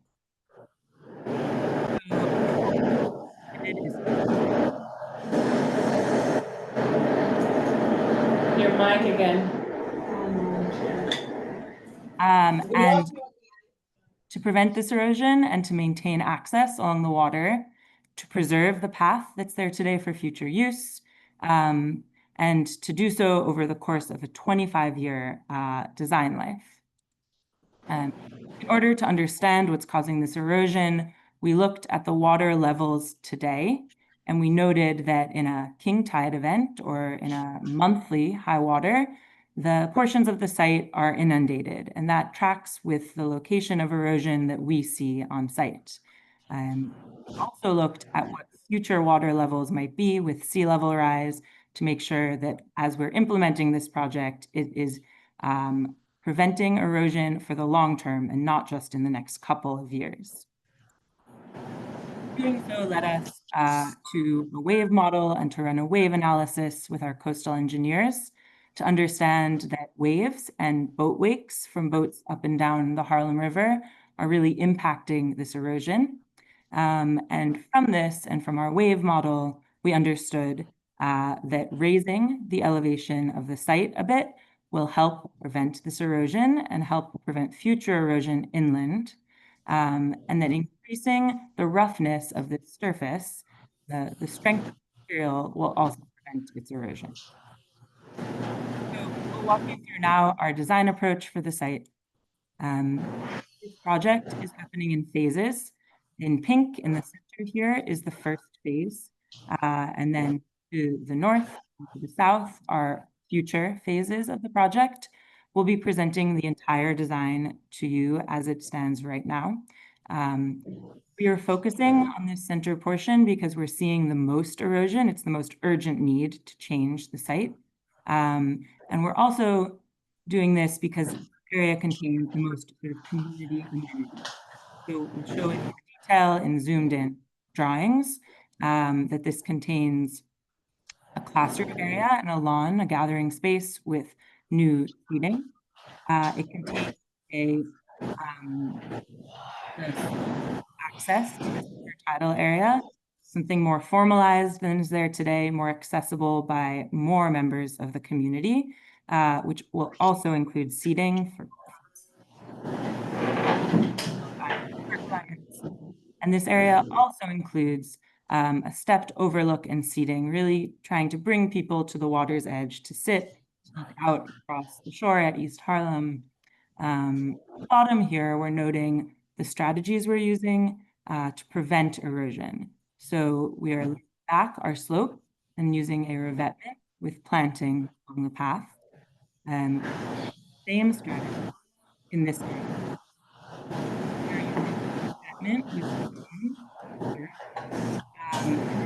Green area, we're using a living shoreline, which is marsh planting and stone, really an opportunity to provide a unique habitat and educational experience around that habitat.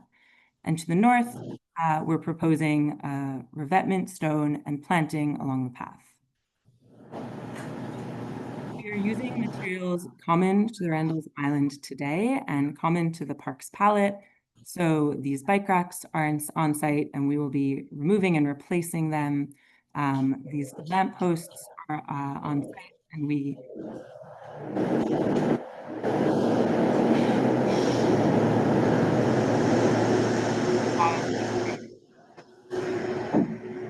also using a grooved concrete for the ramp down to the intertidal area so that there's some roughness when it is wet. And then we're matching the crushed stone on site today where we need to do some path repair. We're proposing new trees to the site, some sumacs. These are all hardy species that will can stand salt spray and some wave action in a storm event. These are also species sort of common to the topic today. And in color and interest, there are beautiful gardens just east of our site, looking to bring that same energy and brightness to our shoreline path here with these.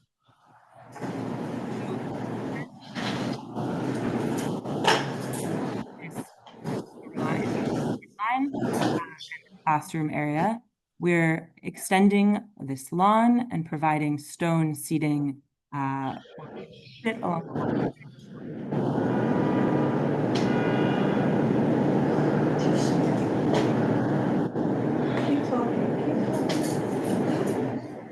the existing section today shows erosion, and we are proposing the section below, which includes this planting marsh and protection.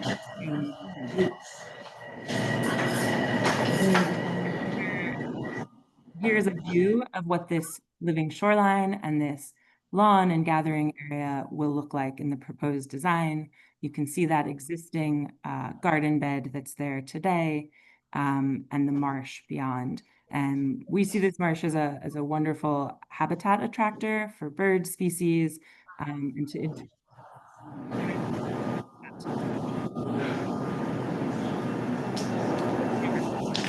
reach of the project, we're proposing this access path to this intertidal area.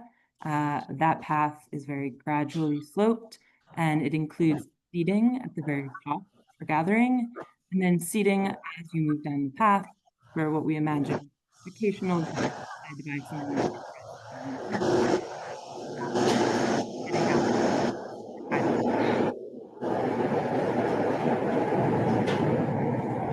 section, what that area looks like. In this project, we're leaving in place as much stone as we can and repurposing stone where we need to remove it so that it's reused on site in a new formation.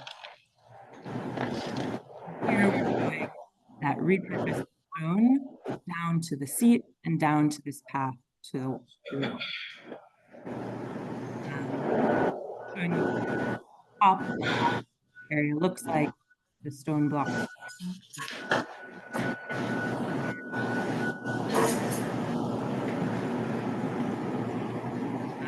The final piece of our phase one is continuing this stone revetment, continuing planting along the path, and then providing a larger gathering area and a stepped overlook to the water. There is a future connector path for bikes and pedestrians that's in the works over here, and we're trying to tie into that to have an arrival moment for people coming to the water's edge. Section of that stone slope to the water. The seawall that I'm circling here exists today, and we'll be keeping that in place. And here's a view, lastly, of this area. We see this as a really nice opportunity to bring people to the water's edge while protecting that shoreline with stone, which is much more durable to water and to wave action in the long term. Also, here, right, lively planting along the path edge for a sort of nice buffer experience for pedestrians.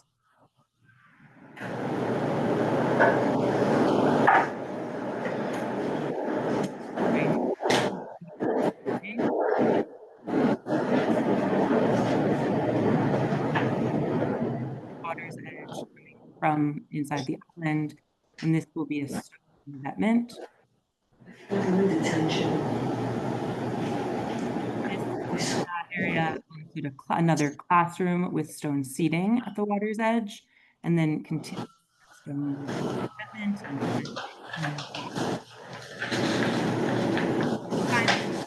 and using much stone in this section to create revetment and planting, and that area you can see here, just slightly above half.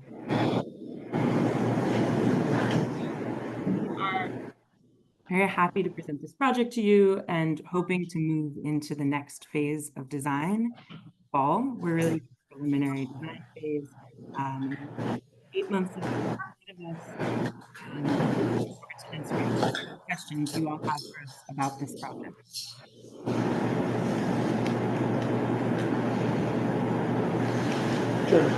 Questions? Are you done? I'm not really. I think that was a yes. Yes. The whole presentation was extremely choppy. Like, once you review the video, you will see that we heard like 10% of the whole presentation. I apologize, I don't know what happened, but send the presentation to us so we can send it to the members, and if any member have any questions, we can also follow up. Does anyone have any questions now? I just have one recommendation, because I find it unacceptable that we couldn't understand or hear anything. Just like test the microphone before coming and do presentation to the community board.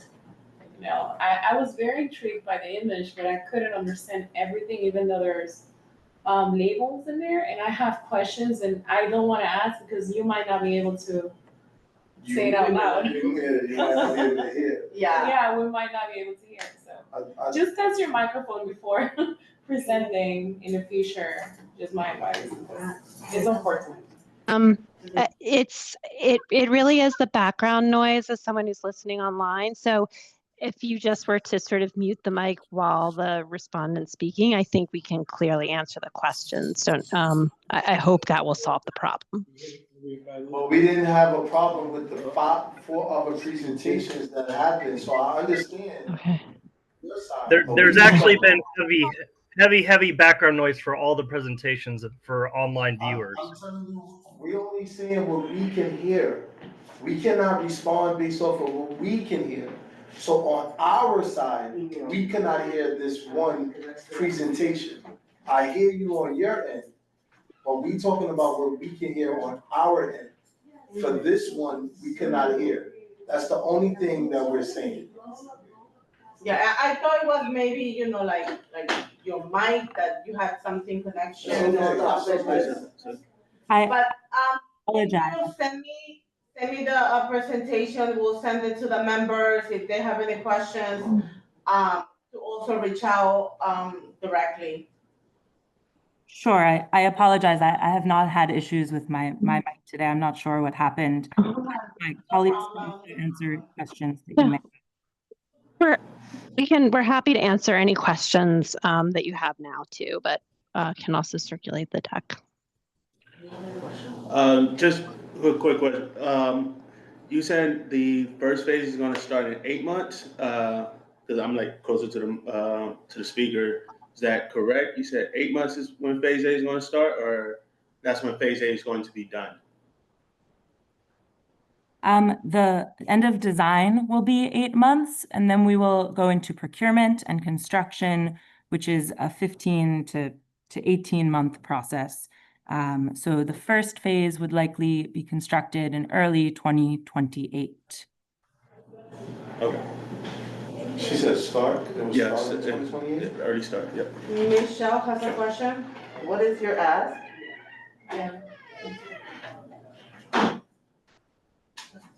It was just a presentation. Was it the presentation not a particular ask for a letter of support or anything? We don't have to.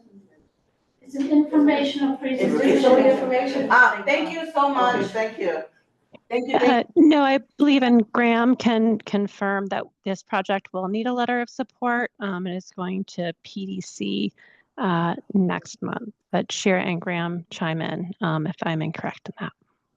Yes, that's correct. That's our intention. Hi, I'm Graham Smith with Parks. We are hoping to take this to PDC next month and looking for a letter from the community board. Yeah. It wasn't requested. Did you fill out the paper for the presentation and any letter of support? I didn't see anything. Did you send it to Khalid? I believe that Steve Simon arranged this presentation for us. If you'd like us to submit the paperwork separately from that, I can certainly do so. Yeah, usually a lot of, we have a lot of presenters, but if you are presenting for a letter of acknowledgement, we can do that right now. But if it's a letter of support, we'll wait till the 25th, but you have to fill out the question. I'll have Khalid send you the information. Okay, thank you. I believe a letter of acknowledgement would be acceptable, yes. Or just a letter of acknowledgement that you presented? That's my understanding, yes. Okay, how about double check and we can reconvene September 25th, that is our next meeting. Understood. Yes, I will get in touch with Khalid and Steve Simon to confirm that we're doing this the right way. Thank you. I'll let him know. I'll let Steve know too. Don't worry. Tell them they don't have to present again. Yeah, you don't have to present again just in case, but we'll do that offline. Thank you so much for the presentation, even though with the little hiccup that we had. Send me the presentation anyways. Thank you again. Thank you. Sure. We are now moving on with the agenda. Yes. We've sent the presentation to Khalid. Please let us know if you'd like us to resend. Beautiful. He must have it, and I will send it to the members. Thank you. Thank you. Okay, we're moving on with the agenda to committee discussions. Goals, visions, missions for 2025-2026. And Malik, this year is community gardens. Yes, 2026. Yeah. It's my turn to talk? Yes, take it away. So we talked about, okay. So 3 years ago, we started touring our community as far as parks is concerned. And 3 years ago, we started touring our community as far as parks. And after that, the following year, we did community gardens. The goal and objective is basically to be present and be around and know what's going on in our community, especially our parks and community gardens, which this community serves. As you can see, we had a very good understanding of some of the stuff that they allude to today, as far as Eugene McKay Park, right? We visited the park, we know what's going on, and we're able to tell the presenters what we need or what adjustments. And that's just like the goal. Every year, because we know that every park doesn't change year by year, that's why we switch it. One summer, like this summer, we did the parks. Next summer is gonna be the community gardens of 2026. What I would like is more class participation within at least our committee, and we can expand more, just so that everyone can know what's going on and not just the likes of the few people that were able to attend. But in the future, I feel like it will help us be more supportive of these parks, because everyone here is passionate and want to do for the parks. But when we see it, that's when you see the fight. Like Akani, she knows the park, right? She visited these parks. Eugene McKay Park, she literally was you know, talking about how they sit on the bottom of the benches and create, the bottom of the fence, and create benches for them, but it destroys the fence where people can, you know, possibly rip it up, come in, and now she's advocating for more benches. So that's just a mindset that I feel like would help out this committee, and us touring and being around and being present. I think it's really, really a good thing and a good asset that we have. Can I just add to that, if nobody minds? I think this all came about because we're looking at these presentations and then we're asking questions and making comments, and we haven't actually seen those sites. It's a very large district. So when a presentation comes on and you've visited those parks at least just once a year, you actually know what the landscape is, what the needs are, what they're not. Things like that stadium lighting in Eugene McCabe Field, the people who use that field have been asking for that lighting ever since I can remember. And it's a huge deal. They go off automatically, I think at 9 or 10 o'clock at night. Eugene McCabe Field, good example, you asked about the street lighting.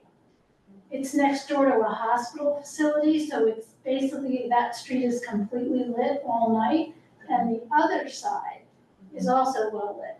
The issue is anything along Park Avenue is the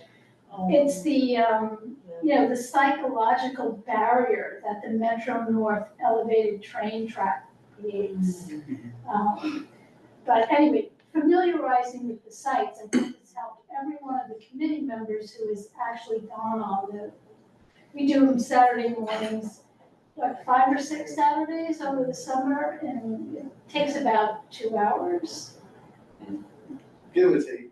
Yeah, okay, Debbie? Yes, well, I work on Saturdays, so it was difficult for me to participate. But one of the things that maybe we can consider is to help the committee members be more prepared when they do the presentations, and not to rely on just a few folks, is maybe have like a form that will kind of capture what are the particular issues in this particular park or community garden, so that then when we have a presentation, it can be distributed among all the committee members so that we have an equal knowledge base.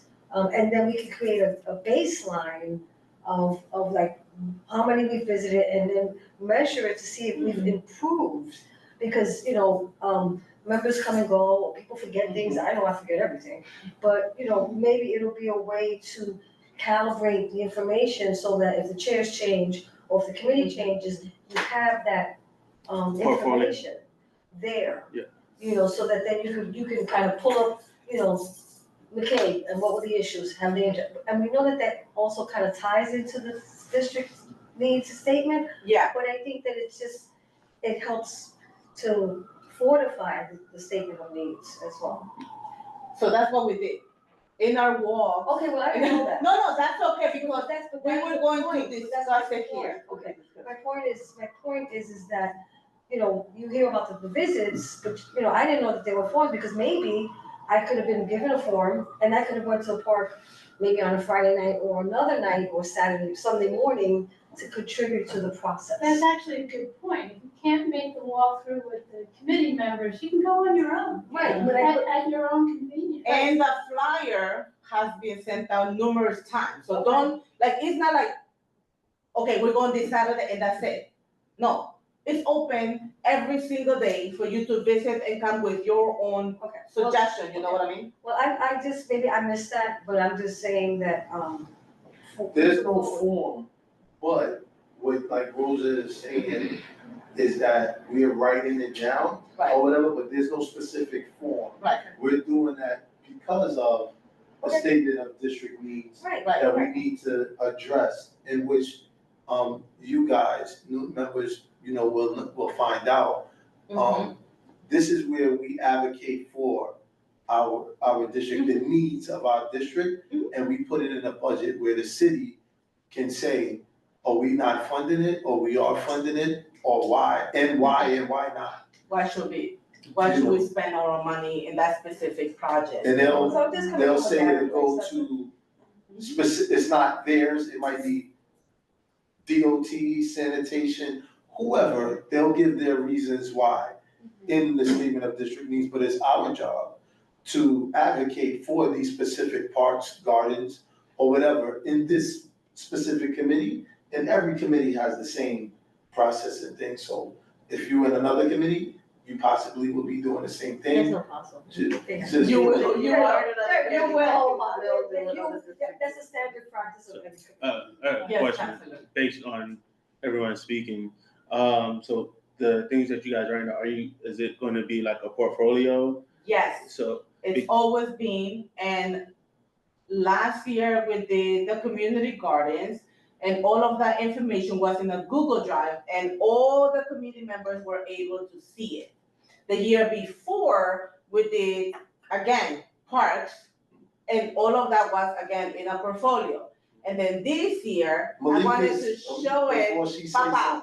I love giving him Papa. Malik deserves a pound because I didn't finish what she started. So I need to send this up. I have it, I know it, but I need to send it. So we took pictures, we checked every single corner, we found out which water fountains were broken, which were not, like working, which, we like went up and down all the stairs, and we like wrote everything down. I will do a Google Doc, like a live Google Doc that everyone is able to like edit, including the pictures, because we took a lot of pictures, like there's a lot of necessity. So, just because it's getting really late. Yeah. I think we need to keep this a more, we're all volunteers. Yes. And we're taking Yes. our volunteer positions and, jumping in there on our summer Saturdays. Yeah, let me just finish that. But so like tomorrow, because I am going to be near Thomas Jefferson Park, which I didn't visit Thomas Jefferson Park this year because I wasn't available. I'm gonna go to Thomas Jefferson Park since I'll be 2 blocks away. And while I'm there, I'm going to go into the rec center because it's come to my attention that the 2 major rec centers in East Harlem have 25-year-old equipment in them. So this is something that we might want to add to our district needs. But I have to go see it. I have to go see it in person rather than make that suggestion for our district needs. Is there? And if you can take pictures, that'd be awesome too. Because like everything we need proof But of. I did want also. It's also come to my attention that some of the most actively used places in our parks are the dog runs. And the dog run people use these parks 12 months of the year. They're the only people who are out there 12 months of the year. So we didn't really look at dog runs when we were in, there's only. Marcus Garvey and Thomas Jefferson. So I will look at the dog run in Thomas Jefferson tomorrow. And I already looked at the one in Marcus Garvey. I'm gonna tell you this about Thomas Jefferson, a lot of their dogs go into the baseball fields. Yeah, so, but that's how you prevent them from doing that. If you have a restored dog run with the proper materials, they won't necessarily go into the ball field or something like that. You have to give them what they need. So wait, 1 second, Russell, you were going next, and then you can go. Yeah, sorry, Russell. All right, so this is a work in progress. Yes. We've been here every year, so Yes. what we have is a participation of the members. It's always evolving. So what we're experiencing now is coming to a conclusion on how we collect data, how we participate as community members, and our observations. We all live in the community. So we have an opportunity, as we're speaking now, that when we have these schedules, when we originally scheduled that, is for us to be, so we can be connected to do the activity other than a committee meeting. So now we can have an understanding that we should be compiling information after every visit, whether it's a garden or whether it's a park, that it should be compiled what we found just for institutional knowledge, where we were last. Because all of us can say, you know what, that's it for us. Yeah. And the next committee should also have that, and that should be on file with with the community board. I've been here since 81. So there's a lot of information that's stored and lost because of how it's collected. So this is where we are. We're trying to be a team. Yeah, everything I Because collected. you want the office. Wait, 1 second, Agatha. Yeah, so community gardens is a data collection for next year. Is that, how is it? Because you mentioned also rec centers, right? So is it only one thing? Because he just showed me a list, right? Yeah. Is it data collection for all parks related spaces? Some of the parks have It's recreation. an emerging issue. That, current status or infrastructure and then emerging issues, because like an emerging issue now is the rec centers. It could be next year, it could be, who knows what. You know what I'm Why saying? can it be a combination of The rec different center, kind of space? the rec centers are attached Oh, to, okay. the rec centers are attached to a park. I'm sorry? They're not isolated, they're attached to a park. So anything that has to do with environment, open space in parks. Okay, so within this list, right? I don't know what this everything is looking at. This is from the open space parks and recreation. Oh, yes, that's all of us. So everything is compiled, all the data, is there like some sort of formal data collection, or is it just like, we're gonna focus on community gardens and that's it, and maybe a little bit here and there? Great question. And so on. And then I had another question. Are there surveys conducted within the community, with the people that live there and use the spaces, not just us? So great. Whenever we do community gardens, we actually speak to anyone that is around the area that is in the parks, and we ask them, like, how do you feel about this park? Do you feel safe? What do you think you need? Do you think you need more lighting? Yada, yada, yada, so we are the survey takers. And we put everything, like, initial water sound, it's not just, bye. Got it. It's like, let me see, is the synthetic turf not working? Is it, you know what I mean? Like, we go in the dirt to find out if it's good or not.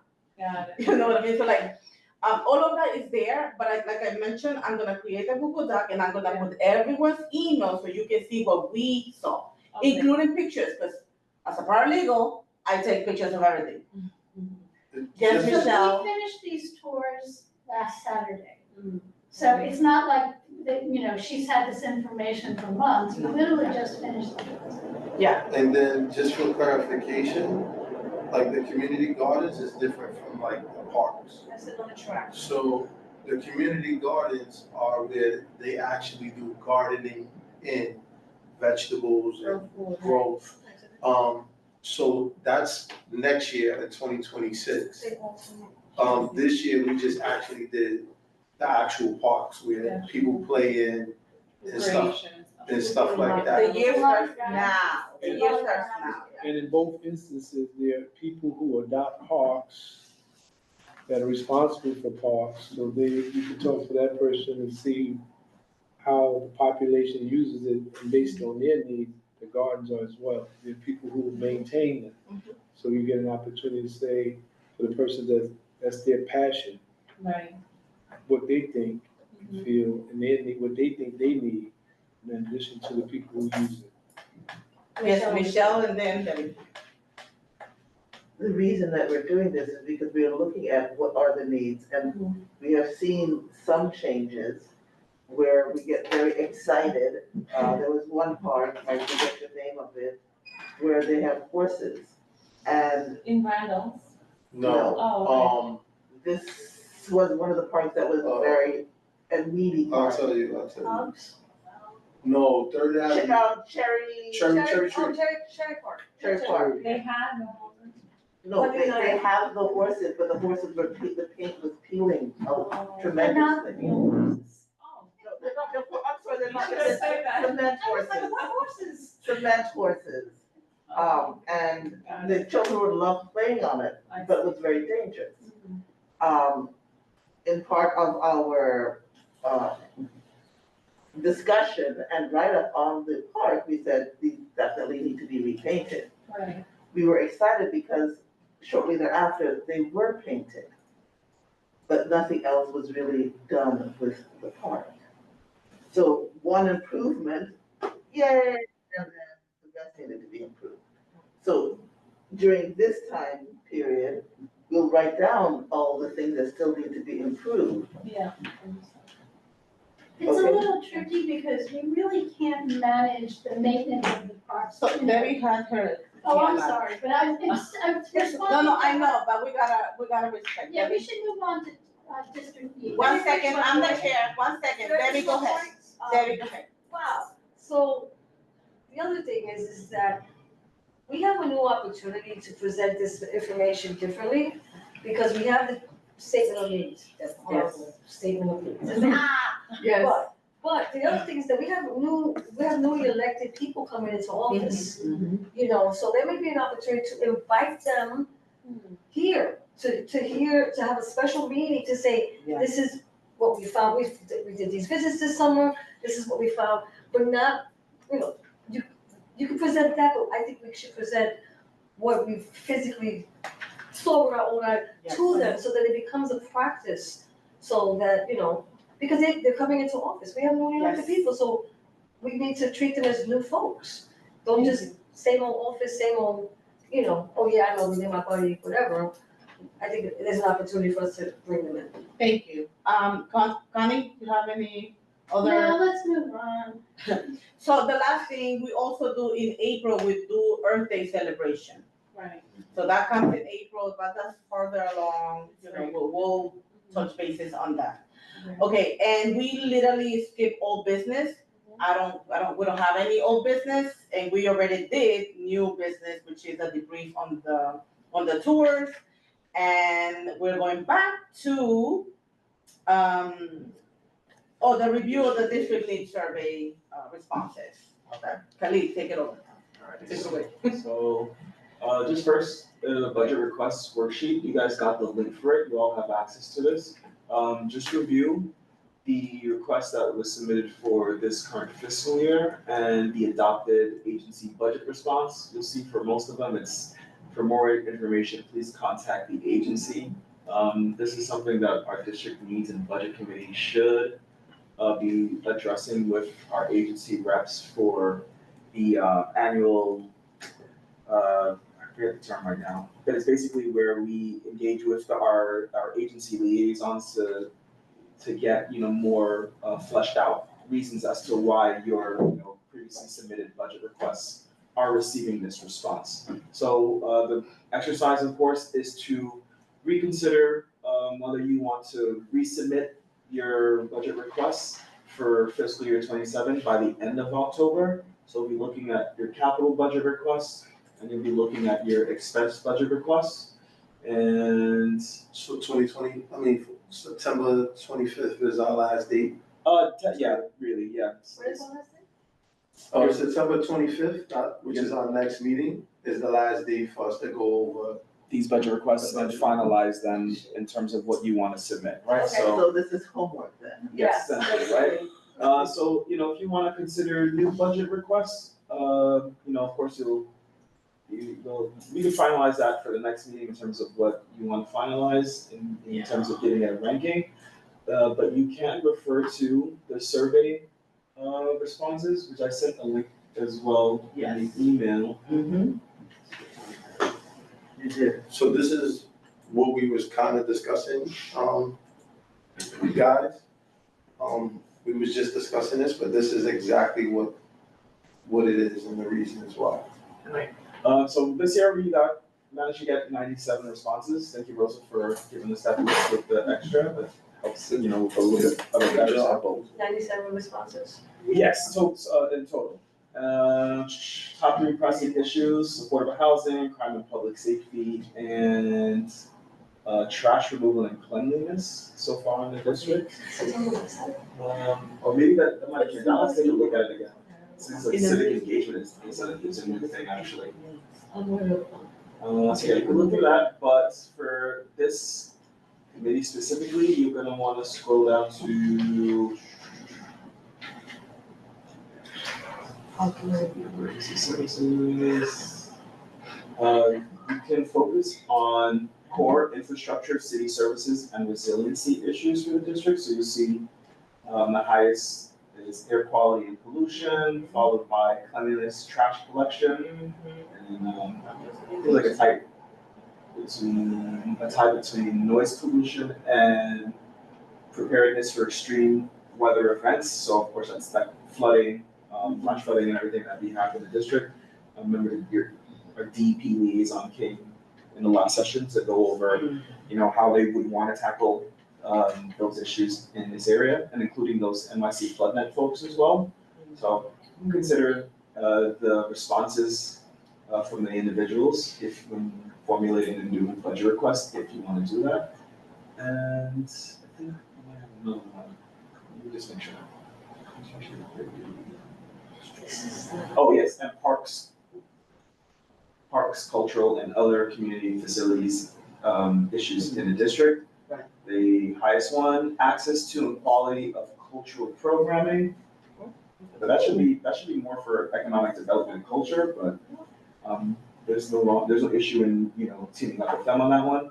Coming in second is quality of parks and park facilities. Wait, no, sorry, wrong. Street tree and forestry services, including street tree maintenance, 12.5%, and I think third is park care and maintenance. So those are the three top pressing issues, at least for the 100 folks that filled out this survey regarding parks, cultural facilities. You can look at the responses specifically in terms of why they chose that.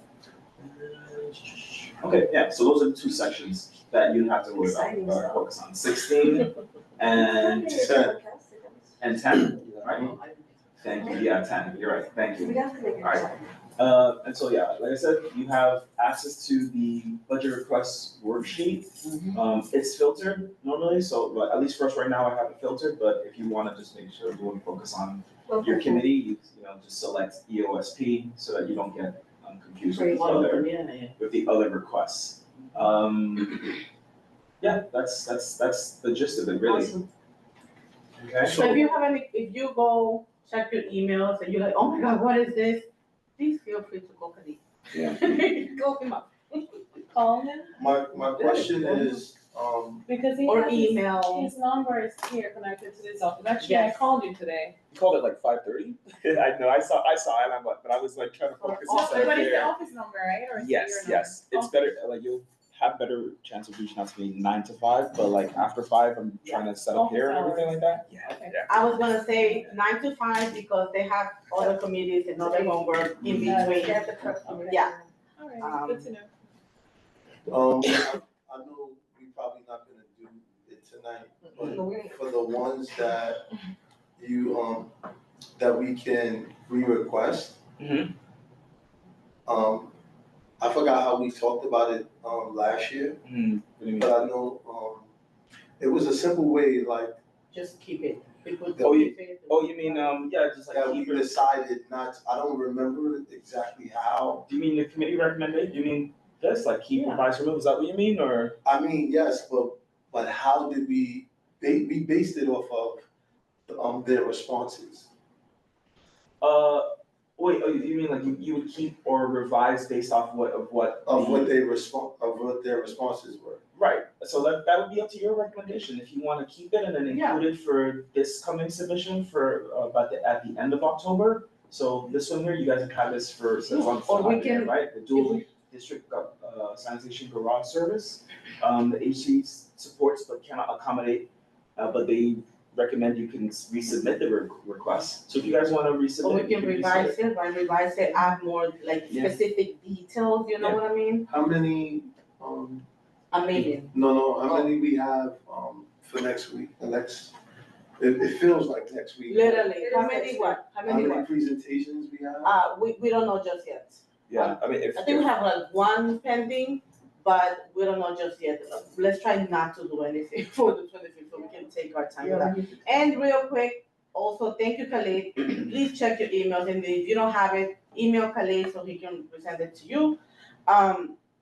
Real quick, I want to touch bases on the attendance and how it actually works, because I'm also the secretary of the board, and I've received emails saying, oh, can I please be excused because I have a birthday party? No, you cannot. So, excuse is only if you're sick, and only if you attend on Zoom, right? That's it. Like if you're sick, no problem, stay home. No one wants to get sick, but get home, be on Zoom, be active and present. If you're sick, cannot attend on Zoom, you're still gonna be absent, even if it's excused but absent. Just wanted to also clarify that because everyone emails, oh, I can't because I have a work business trip. That is not excuse. That's just. The only way is it's officially excused, correct me if I'm wrong, If you're on board business, like if you're representing the community board in some type of meeting, then yes, you're excused. You're not present, but you're excused. You know what I mean? And you have to confirm that with the chair before you do that as well. Right. You have to get the approval from the chair. Yes, please go on my behalf. I have done so. And provide a report to the committee. Yes. Yeah, I was chilling. and is that the only thing? It doesn't, that gives you know, Any during military duty, jury duty, yeah, look at the bylaws because those are like 3 of them. No, I'm just saying you can no longer fill out the form no more. You can fill out the. That's what I'm saying. Yeah. So that's another reason, the form. No, wait. You can fill out the form, but that doesn't mean that you automatically excuse. You only excuse if you attend the meeting via Zoom. Oh. But if you don't attend the meeting, you're absent. Gotcha. So you can fill out the form and then you don't show up, you're absent. Yeah. I just wanted to clarify because I received so many emails as the secretary of the board, and it's like, oh, I can't because I have a birthday party. Oh, I can't because I have a business trip. Or I can't because it's my kid's birthday. Congratulations. I know I have 3 kids. Believe me, I know what it is, and it's just wanted to clarify, get all your questions answered here. So whenever, every single of our meetings, including full board, is in person. So meetings in person. Okay, any questions? No, the question is, are we ready to go home? It's 10:30, it's 10:30. Vocal, do you know where your kids are? Vocal. That's the question. Thank you, Kelly. Let's wait on Kelly. Wait, before you do that, because of what happened tonight when they were complaining about all the background noise, every time one person turns to the next person and starts whispering, what they hear anyone who's on Zoom, they hear all this garble sound. Yeah. Because I've been on that Zoom and heard everyone talking to each other, can't make it out, you just can't hear what you need to hear. So like when you step outside that door and have a conversation, people on the Zoom are hearing. So side conversations, even whispers, really affect the Zoom attendees. However, dealing with what was occurring tonight, when we were absolutely, positively not moving or anything, they kept saying that they were hearing something.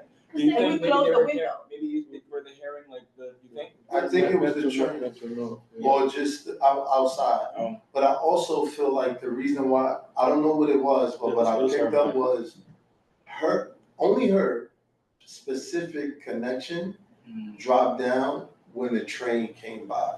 Okay. Only her, but we could hear everybody else. Everybody else. There weren't any issues for the. No. Nothing. Right? We heard. Just one, and that was. And she was the main presenter. Okay. Yeah. But it was informational, right? She said she dropped her information down. But they're asking for a letter of No, support. they asked for. That's another thing. Say that Guys, that's another thing. They said that either they sent for a letter of support or they will reconnect with Steve to get a letter of support. I'm like, I don't have anything. So a letter of acknowledgement will be okay too, but I wanted to make sure. Did they settle for that? Okay, Right, so I know that we're looking for letters of support for the other one. concert ground benches restoration Right. and Bethesda fountain restoration. You can decide whether you want to provide one or not. Informational Eugene McCabe Field, so they're asking for a letter of support or acknowledgement for the Eugene McCabe Field. Oh, that was not, That's not the one we're talking about, though. Are you talking about, so the next one, Randall's Island Park shoreline and pathway reconstruction? Correct. They're asking for a letter of. They said support, but then they dipped it down to acknowledge. To letter of acknowledgement? Afterwards, because of some weird timeline that they had. Okay, so do you guys want to take a vote to provide them a letter of acknowledgement, or you don't want to consider that? It's up to Oh, you. we wanted, because you were over there, we wanted to make sure that they did. I mean, you guys are the committee, you guys can. No, we didn't know that they did request it. You see how they feel They didn't notify us earlier. Yeah, we asked Steve to update us and it took him a while to do that. Okay. So yeah, even up until this Either point, way, I didn't know what they wanted. it'll be next week. What is Steve No. expecting? Because they did present. Didn't explain. So Steve, he didn't explain to me like what he wanted and by what time. No. He hadn't answered that question for us. Wait, so because they presented, we could just provide a letter of acknowledgement, not of support. Oh, yeah, acknowledgement, but he's saying voting on support, that's what he was. Oh, no, well, I heard. Our support to get the letter of acknowledgement today. You can, if you want to provide them a letter of support or acknowledgement, you guys can do that. That's your right as a committee. If you want to keep the practice of waiting a month to provide a letter of support, you can do that. If you want to wait to provide them a letter of acknowledgement, you can do that. If you guys. Okay, I remember a certain member, I'm not gonna point at him, that said that we should keep that process, right? So we all said yes, but there's a new members, what do you guys want to do in the future? Do we keep that, wait until our next meeting? Or we provide that letter of support now and a letter of acknowledgement now? I would suggest that, because we didn't hear it. We didn't hear it. We have to acknowledge, is there anything that we think we would hear that will prevent us from giving a letter of support? It's a letter of acknowledgement. Because given the acknowledgement, we have to wait the month, because that's our process. Is that our process? No, but that was, But our practice. that was our practice, because we were rushed into doing things. Remember when you got up over here, you like, oh, with the QMB rush. No, that's our practice, Right. and that's where you've been implemented, it's not new, it's nothing new. That's- No, no, let me just be clear. Yes. I know that before it was that was a month. I really don't remember us doing that as a practice. Yes. Let me finish. What I'm saying is that there were instances that we did not wait a month and we did give letters of support. So what I'm trying to understand is, moving forward, will it be now a month every single time? And then there were times where there were unusual circumstances where there could be a deadline. So it's not that we're gonna wait, just to do our due diligence. Right. Yeah, no, absolutely. And that's why I brought up with Central Park Conservancy, because I knew that they were presenting at LPC, which is a date they secured 3 months ago, but they can't present in the meantime. Yeah, and I support that. That's why I clarified, we can, like, why wouldn't we go ahead and, we have to be able to break the rule when necessary. Or be flexible when it makes sense. Okay, so let's take a vote, so we all are on the same page. Do we provide a letter of support and acknowledgement today? No, acknowledgement. Well, one is a letter of support and another one is a letter of acknowledgement. They don't need the letter of support right now. They need we are not prepared. In my opinion, we're not prepared to give a letter of support because we haven't heard the presentation. True. The guy said, That's why the last thing the guy said, the acknowledgement. Yes, the letter of acknowledgement should be sufficient. And they're not pressed for anything critical that something's not going to happen. Right. If they get it 3 months from now, because they're in the process. Right, and Connie was talking about the other one, that the Central Park Conservancy, because they need to present on September 30th, I think, and I said. Yeah, September 30th at LPC, Right. and then a few weeks later, they presented the public design. October Commission. 1st or 2nd. So I get those announcements, so Yeah. that's how I knew that, I brought it up just so everyone in this room would hear what their needs were. Right, so are we gonna? So we have a process, but a lot of this is like common sense. If there's no reason for us to believe that we would not vote for anything, or we're gonna vote for something that'll come back to haunt us because it wasn't correct, there's no need to hold those things unless someone needs it. And if they don't need it, let's just go through our process. Right. And what's our due diligence to know more about it? Yeah, because we did like a presentation for Central Park Conservancy. It was very detailed, very, okay, so. I have I'm a hope- question about Go Central ahead. Park Conservancy. Why are they asking us for support if they're not in our district?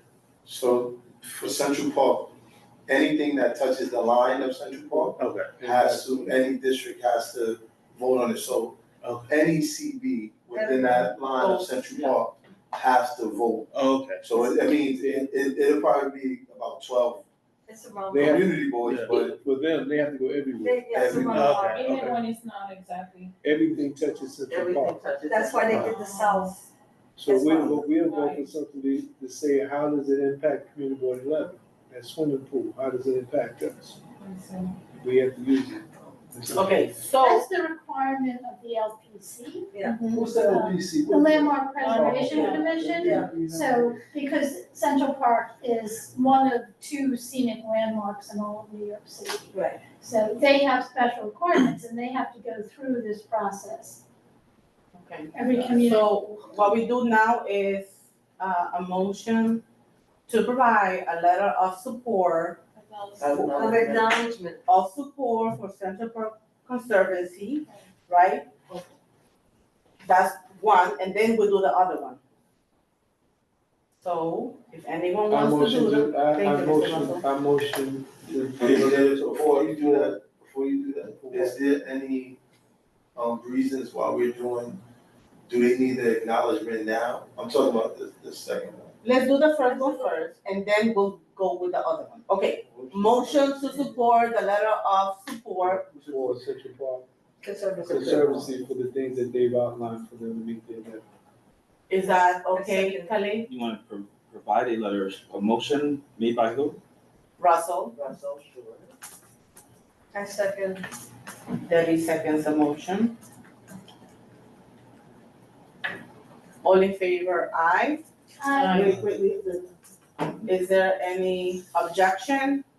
Anyone objects? Anyone abstains?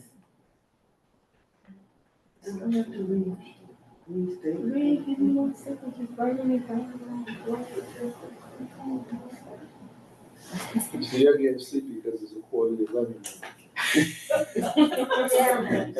You gotta eat. It's your delivery. I didn't even put my kids. Did you drive in a car with them? Right. Bike seats. Debbie, right, Debbie? Yes, Debbie seconds the motion. Everyone agrees, no one objects, no one abstains. Okay. Can you restate it? Russell Schuler made a motion to provide letters of support for the concert ground benches restoration and the Bethesda fountain restoration projects. The motion was seconded by Debbie Quinones and passed unanimously. Thank you. Did you add the installation of the light? They don't need that. That was just a, note, they were just informational. Okay, and now we're I'm sorry, going, Connie, did you say something? I was gonna ask the same question. Oh, okay, all right. now we're going to move with a letter of acknowledgement. You have a question?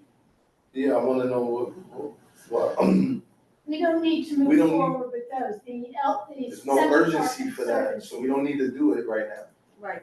we'll do them on the We can do it on the 25th. We'll 25th. stick with our format. Yeah, she was only saying that because of the urgency of them needing it before the 25th. The other one, The letter of acknowledgement is lesser than the letter of support. it's just, So it makes no difference to do it the 25th, but we can do it in a minute right now. Because it's the acknowledgement of. It's just acknowledging that they presented. That's all we do, we're not. Is Central Park Conservancy asking for a letter of acknowledgement on that? No, Randall's Island Park Alliance is asking for the letter of acknowledgement. And Central Park So the Conservancy, presentation that we did not hear. So I don't think we have to do, I think there's no urgency on Randall's Island.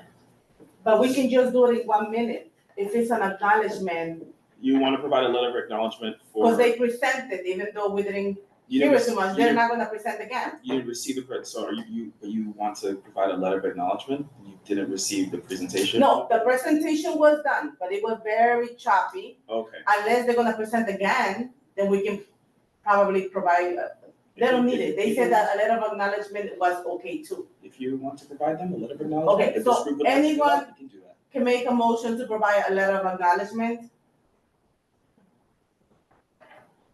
They didn't know what they want. And I'm gonna look at the Alright. presentation before I Yeah, comment. yeah. Because I don't want to acknowledge something that I didn't hear. Yeah.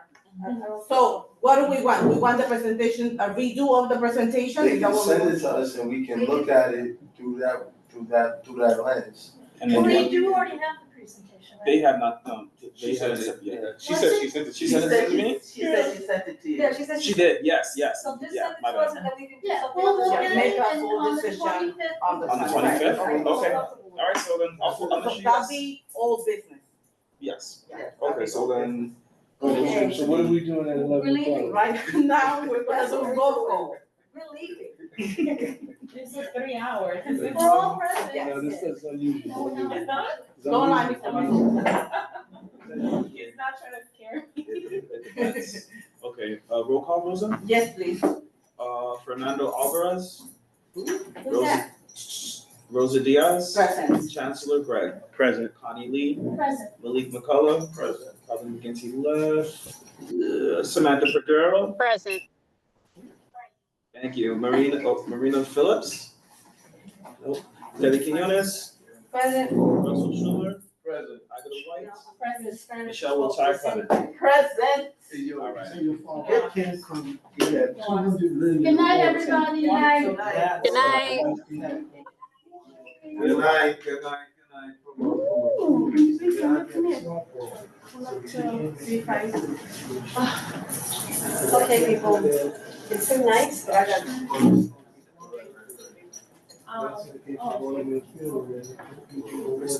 Mr. Russell.